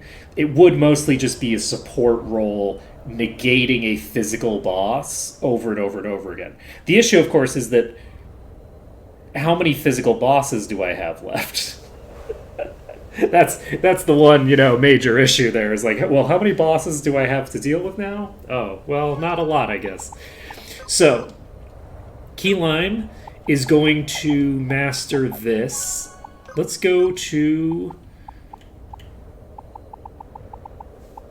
I guess we'll do a monk, a cleric, and a wizard, right?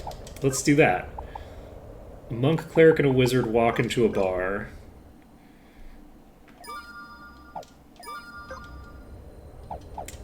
Actually, I need to figure out what class people were working on, because people did have something they were working on.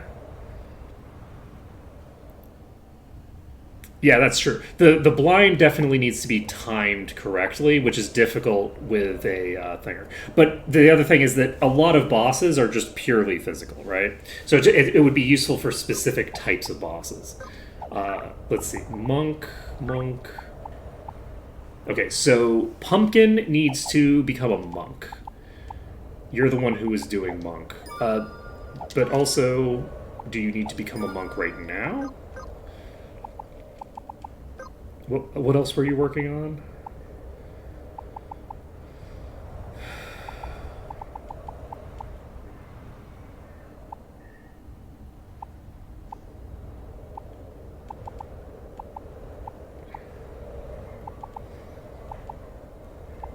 Were you working on something? Did you finish whatever you were working on? I might have finished whatever I was working on there. Okay, let's go to Monk. And we're going to spend the rest of today just trying to get... Oh, that's interesting.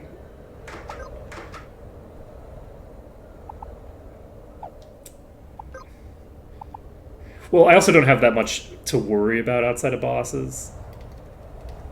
Like, it would be mostly there for the damage. Because, like, I can just explode on things, either with explosion, or well, explode, I guess, or with the other stuff. Okay, so what were you working on?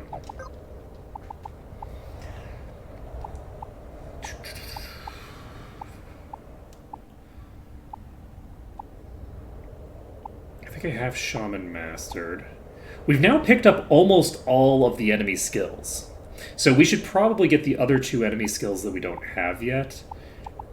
and maybe Master Scholar. That might be a fun thing to do tomorrow. Yeah, explode is the correct. Look, if it's healed by fire, then you'll make a friend, and then it won't be an enemy anymore, right? I'm pretty sure that's how that works. I think we already mastered Hunter with somebody. So...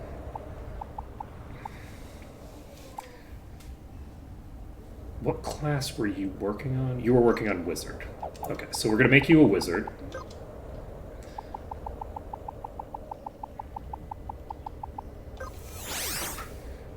Okay, and then you can... you're fine, you don't need to change anything. The Paladin Wand has 190 base attack. Okay, so change class. You're a monk. You're a summoner. We need summoner. You need to learn... were you working on warrior? What were you working on? You were working on chemist at one point. Let's make you a chemist.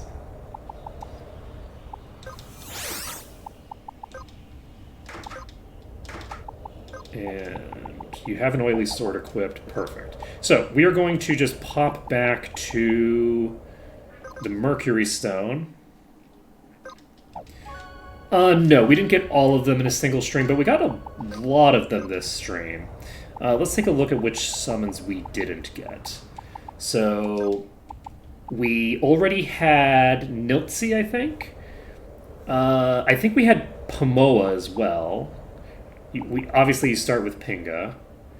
I think we had Pa as well. We had like 4 of them, I think. So I think we got like 6 of the 9. So, you know, quite a bit. We made a lot of progress. The really big sticker was the Earth Elemental, and it really was mostly a problem because I'm a dope and didn't, you know, do what I needed to. That was a 1300 damage auto attack? Wait, are monks really good, actually? Wait. I just crit that thing for 1300 damage with a white hit. Wait a second. Wait. Have I been sleeping on Monk? Oh, right. Yeah, this isn't the right place to go. I should be going to Poseidon Stone.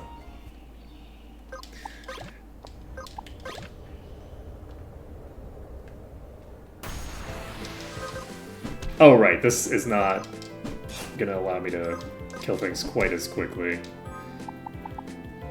Oh, I guess I should probably set you up differently. Let's do a beatdown.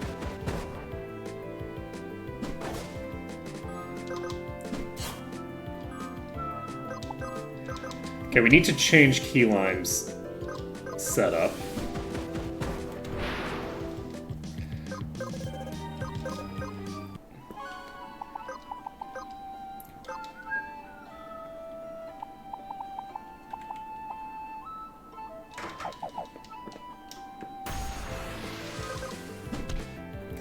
Alright. So is this the best way to do this, or do I want to... I think it is. I think I need to... Oh, whoops. I need to change off their helmet as well.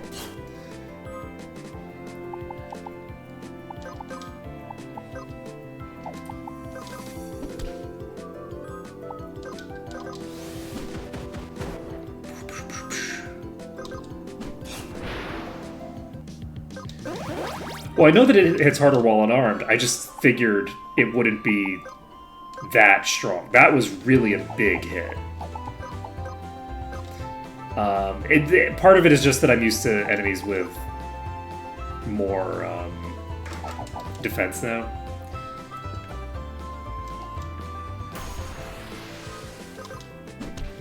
Like, these don't have very much defense to speak of. But, I mean, I'm hitting that thing with... I'm hitting for 300 damage on French Silk. This is a multi-target.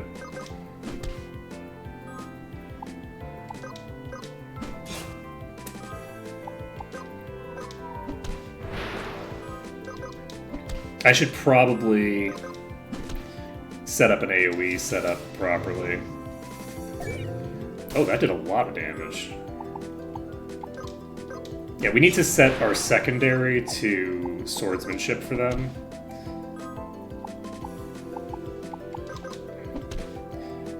And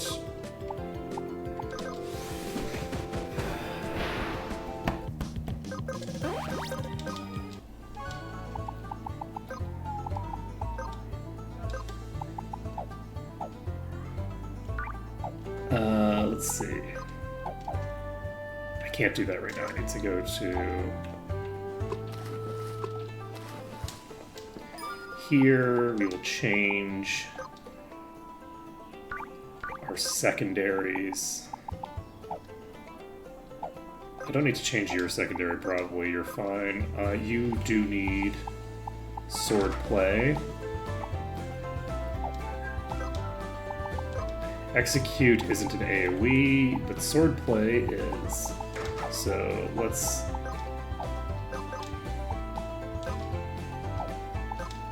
equip sword.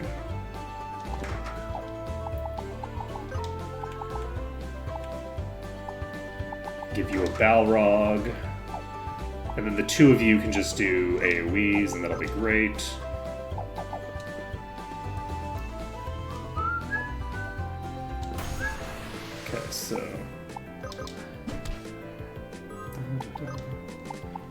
So Swallowtail comes out,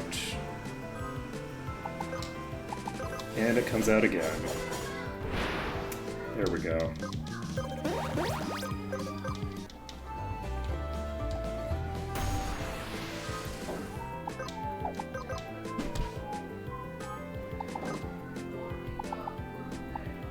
I guess Pierce Through is probably fairly good.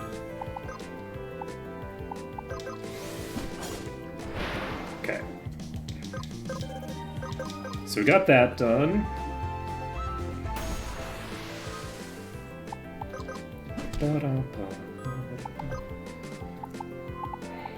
Checkmate.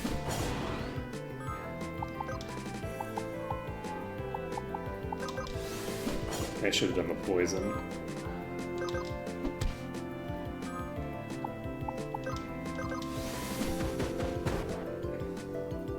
Still alive.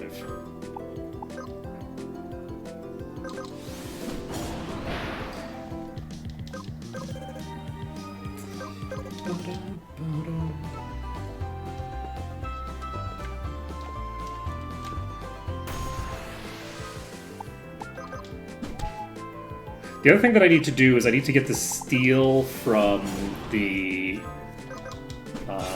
thinger, from the arena. I have 2 steals there, I think. Or maybe like 1 steal and 1 drop. I think it's 2 steals and a drop. So...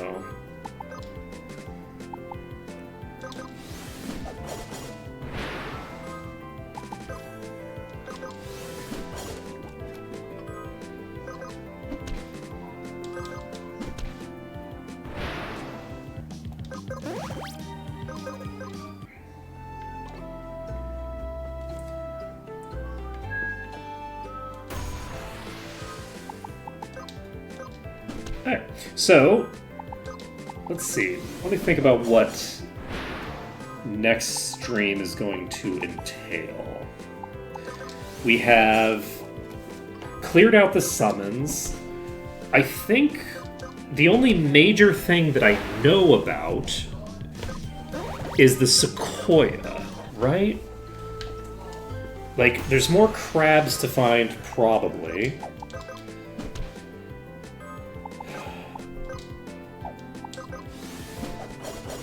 But I'm not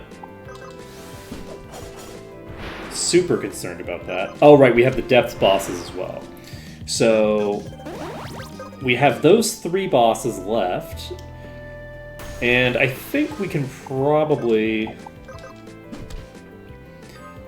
leverage the summoner class to really make at least one of those a lot easier.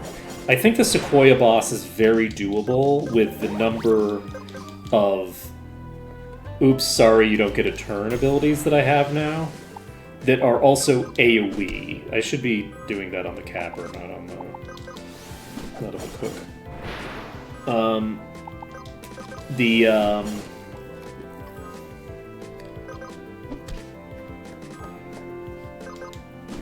They call it a Capper instead of a Kappa, and I think that it should be wearing a hat. Let's see. Yeah, the re-raise one is also fairly good, especially because it also fully restores my my HP beforehand. So it's like it pretty solid.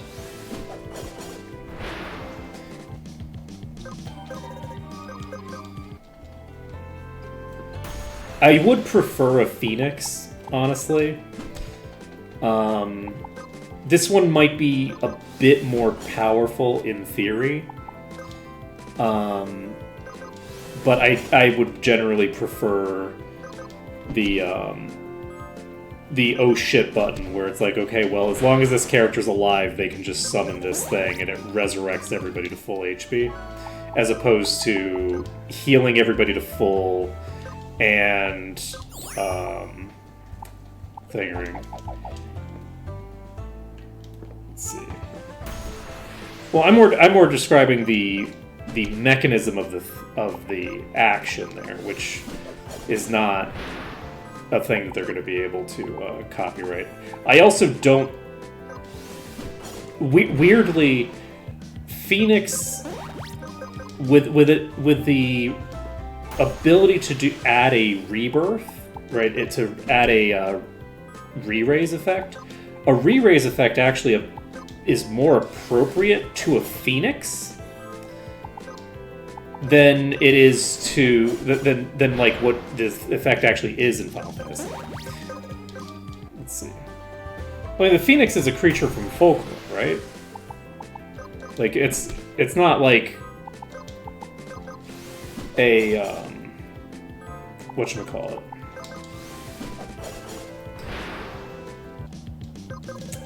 It's not anybody's like copyrighted material.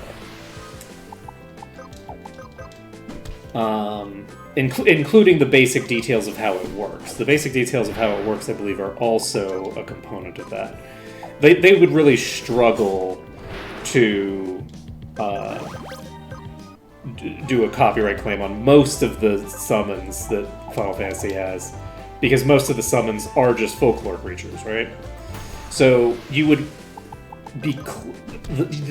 have an easier time with patent law, because you can patent game mechanics. But I don't think that I don't think Square Enix has tried to patent the like damage and resurrection mechanic. Like, that would be a weird thing to find out that they had filed a patent for. There are gameplay mechanics that there are patents for that have like meaningfully hindered the game industry as a whole, because everybody has to avoid using certain mechanics. So like mini games during loading is something that nobody does because somebody has a patent on it back from like the 90s or something like that. And so nobody's willing to try to fight that patent in court. And that patent might be coming up on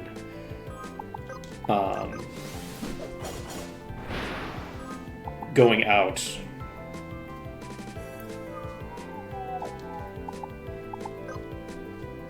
Did they was ATB something that they actually patented? Mind-boggling. Okay, we're gonna Homestone, and then we will come back to Poseidon.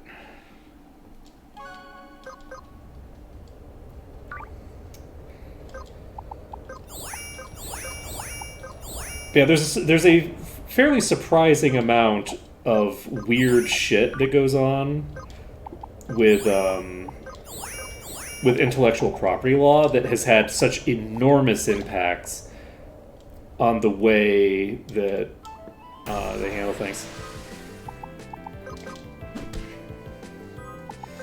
Yeah, that's not super surprising. The current leadership of Square Enix seems to like despise JRPGs as a concept. I don't remember who it was. I think it might have been the president. It's probably this. It's probably the NFT guy. I'm just gonna make the assumption that it's the NFT guy. But like that's the kind of thing that's like a mind-boggling decision, right? Like,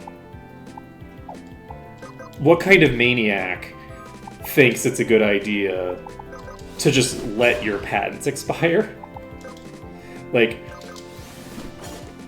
look, I don't think that they should have that patent in the first place, right? I think it's bad. But from like a business perspective, like they shouldn't be allowed to have it. But to let it just expire is silly, because it's like, oh, well. Anyway. It's a whole thing, but also patents are harder to renew, I think. They might have struggled to actually get it to stay. Yeah, turn-based RPGs are great. Legitimately, my understanding, and this is based off of me just sort of psychoanalyzing somebody off of a couple of comments that they've made in the press. My understanding is that Western games journalists hated JRPGs, and I know that is true. Western game journalists hated JRPGs. For probably a lot of dumb reasons. One of which is probably that they're long and require a lot of investment in order to deal with. But we don't need to go into the reasons why. Suffice to say, JRPGs got really just like a very bad rap in Western press. And it seems to me that had like a lasting impact on the psychology of this guy. Again, I think it's like the president of Square Enix. But I could be wrong. I don't know which person it was. But it's someone in like high level leadership. And as a result of that, they have been running away from the concept of the JRPG ever since. Which is really unfortunate, because they're one of the few like big JRPG companies that's still making games at all. Because like Konami has just transitioned over to exclusively making pachinko parlor stuff. Like they're just a gambling company, right? Let's see. No, this isn't like a specific journalist. This was the trend in American journalism generally. Just was disliking it. The guy that I'm referring to is specifically in the leadership of Square Enix. Like this is someone who's a he's not a game. He's a businessman, not a game developer. But like he's in the game development industry, not the journalism industry.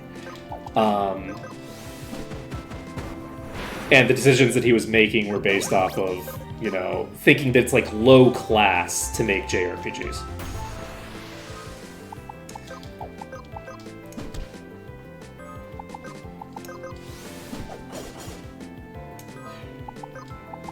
But yeah, I'm glad. Look, JRPGs are a great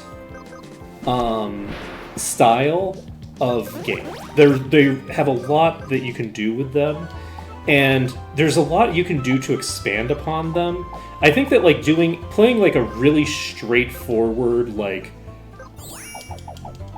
Final Fantasy 1 style JRPG, you can kind of miss me with that, right? I don't need more Final Fantasy 1, right?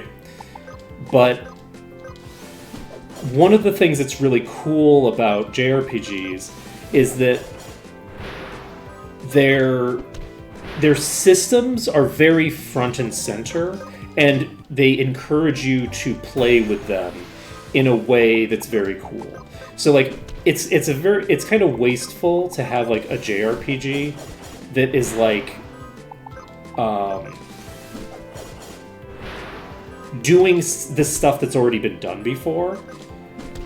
There's a lot of cool stuff that you can do with systems that make for all sorts of fun stuff. Like the way that the combat system works in this game is just fundamentally going to be different than... It's like a different experience than any other game that you would play with, because like the classes just fundamentally work so differently from each other.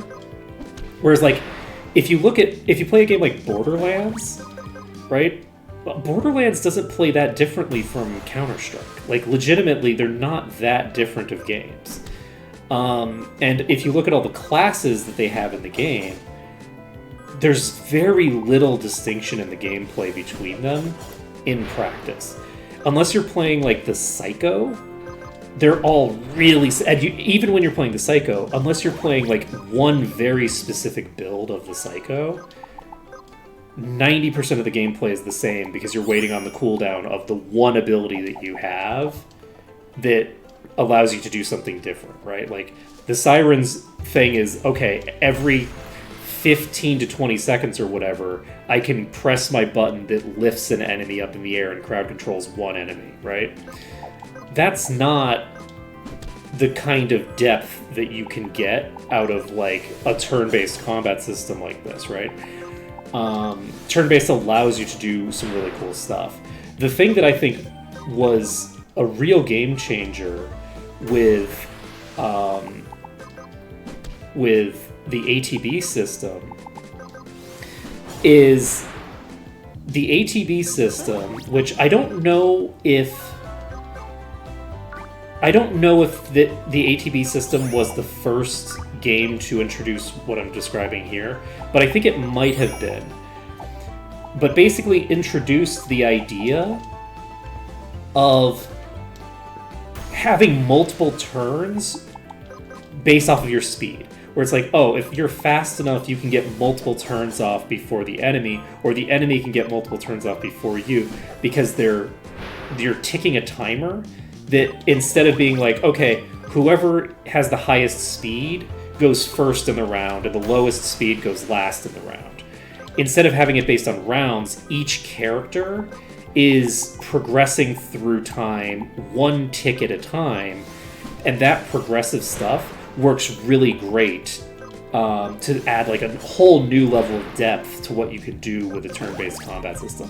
Like really, really cool stuff. Makes speed a very interesting stat in a way that it isn't otherwise. Like it can be interesting. Speed is interesting in like a straight turn-based system. In a game like Pokemon, where you have both sides having functionally similar stats that are fundamentally working off of the same rules, and it's like a competitive rule set, right? For something like that, you can do interesting stuff with speed, whereas like... but it's very cool to be like, okay, well, the rogue is going 3 times before this other person goes. Let's see.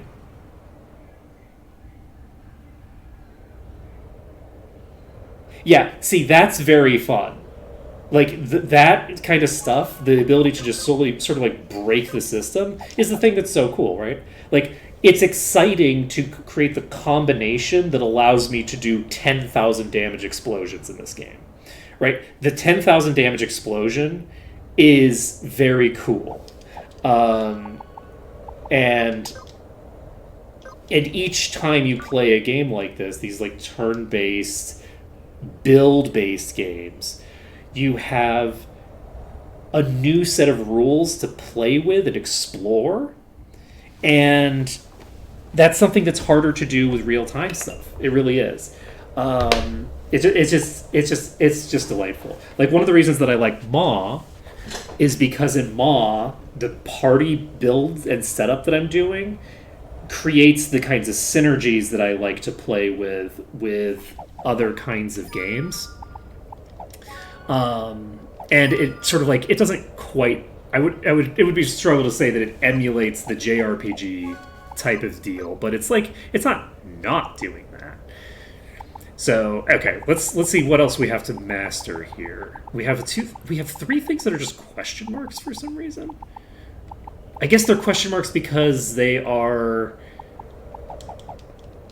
classes that you don't unlock at the start, and it doesn't change that question mark when you do the thing. Okay, so Chemist is one of the things that we're learning. How many do we have total? We have Chemist, we have one of the last ones. We have Cleric. Who was mastering Cleric? Was it you? I don't think so, right? Was it you? No? You're mastering Monk right now. Do you have Cleric? No? Are you the Cleric? You were the Cleric, right? I think you were. Yes. So we're getting Cleric with you, and we're one step closer to doing that. So we'll change you from Summoner, which we've mastered, into Cleric, which we have not. And then nothing much changes. You are a Monk, which you're supposed to be. You are a Wizard. So we have... I think we've done Dervish and Nomad. Have we done Dervish, actually? I don't actually know that anybody finished Dervish. Dervish...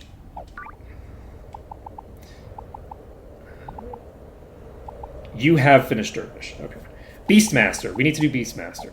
Beastmaster... Sure, Apple can do Beastmaster. And... just to clip a couple of random things, we'll give you the Shadow Gi instead, because that's a cool thing to have. And... yeah. Anyway, it's cool stuff. I really love this genre of games. But the other thing that's very cool is that, like, the thing that makes these games what they are is fundamentally, oh, you're exploring the world, you have kind of like an open world setup going on. But actually, even then, I don't know that that's necessarily true. You don't have to have an open world to have something that's, like, very much like a JRPG at its core. And there's a lot of stuff you can do to just sort of, like, tinker with the edges of it and still very much be leaning into what the genre is good at. Like, this game is very different from like your standard JRPG, because it's like, oh yeah, this is like a Metroidvania in a way, right? Where it's like, oh yeah, you're getting new abilities that allow you to get to new places, which admittedly is also classic JRPG, but like it's more like, it's got parkour elements, like platforming elements that you don't have in most JRPGs, this, that, and the other thing. But it's still got the essence of it in a way that's very cool. It's just a very versatile genre that you can do a lot of cool stuff with. And I'm very happy that people are still making them. I'm very happy that people are still making them.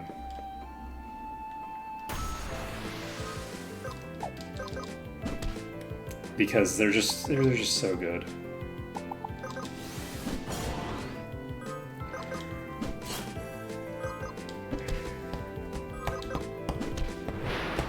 I have to figure out what I'm going to do next. Do we want to do another run of Maw next? Another Maw run would take quite a while, but I'm very curious to see what they've changed since the last time I did Maw. I think that would be fun. We're gonna maybe try that out. And do we want? I think I'm gonna figure out what kind of build I'm gonna make when I'm doing that. There is also more Digimon. That's also a thing we can do. We have a lot of options. The issue is that there's a limited amount of time to do things, because, in any given minute, I can only be doing a thing, and that's just an unfortunate aspect of the world.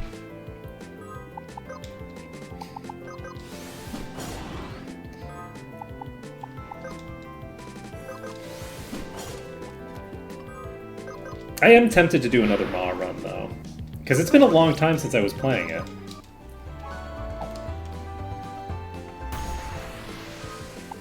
And it's fun being, like, in a sort of like actively developing um,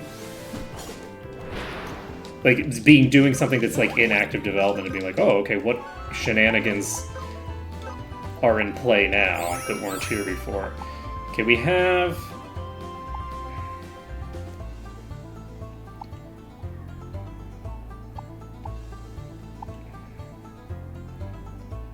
Oh, well, that's useful for rogues.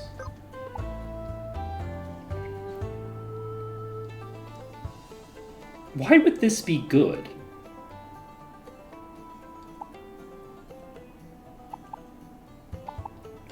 Like, mathematically, increased variance is bad, right? Or is this not based off of the mean damage? It's based off of, oh, well, the minimum damage stays the same, but we're doubling the upward range. Is that what this does?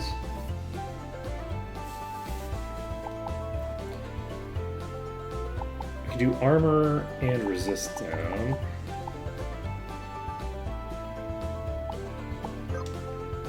Ooh.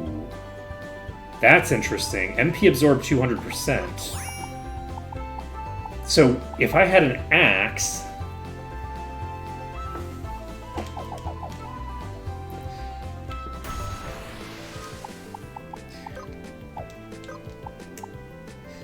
That's weird then. Does luck maybe have an impact on the propensity for the variation to go one way or the other or something? Because like I'm wondering if maybe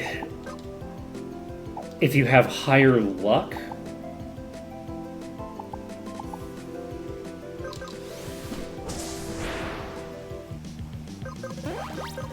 it will lean you toward having higher up in the range.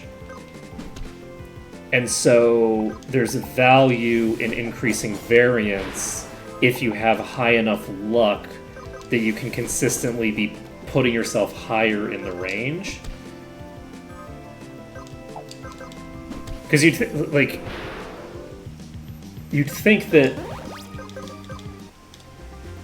the reason that it doesn't surprise me that there's things to increase variance, because that's just kind of like fun, right? It's fun to have like a variance increasing thing.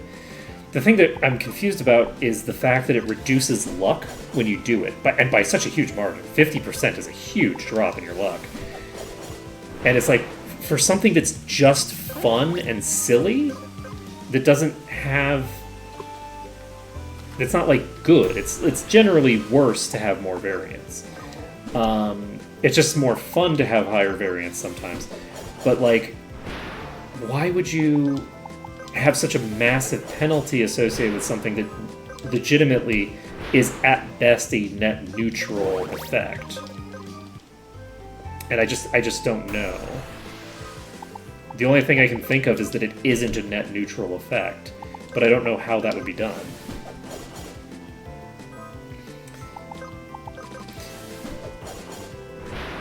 Is there... I'm gonna check. Do we have a mechanics thing? No.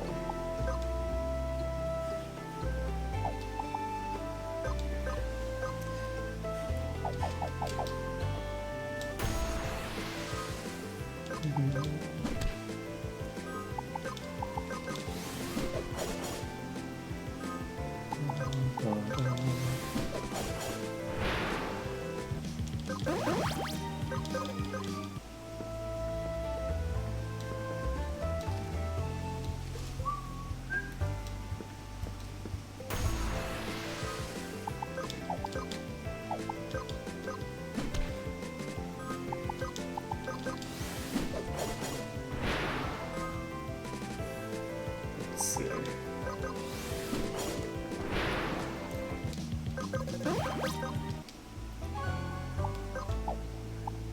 I can check, yeah. Let's see.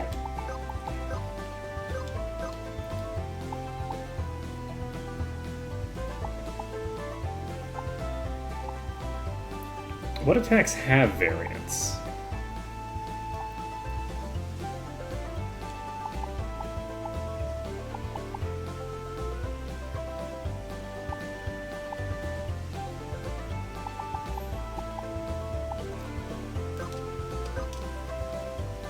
I don't see.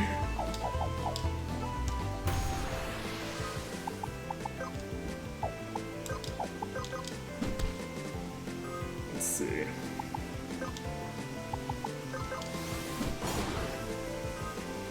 We've already beaten the game, so for like simple mechanical questions like this, I actually don't mind being just told. So if someone actually has the answer, we've passed the point in the game where it's like, okay, I need to figure this out on my own. This is something where I'm asking because I'm curious. It's not going to be like a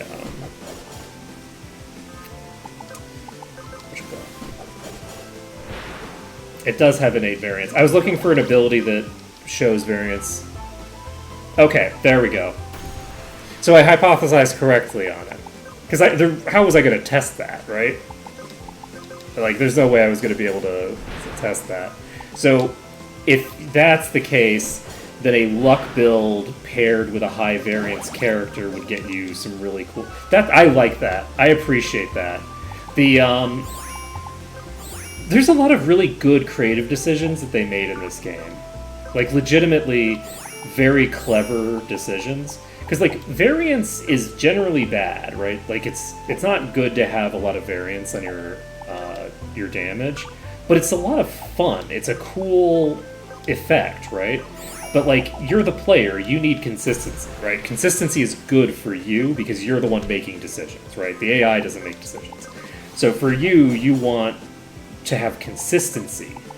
Except in certain... Look, if you're fighting enemies where they outlevel you a little bit, sometimes it's like, okay, well, if I double the range of damage, I can just reload until I get it right, you know? So sometimes that's... Oh, are we? Oh, it's 102. Yeah, good point. So sometimes variance is good, but it's very niche circumstances.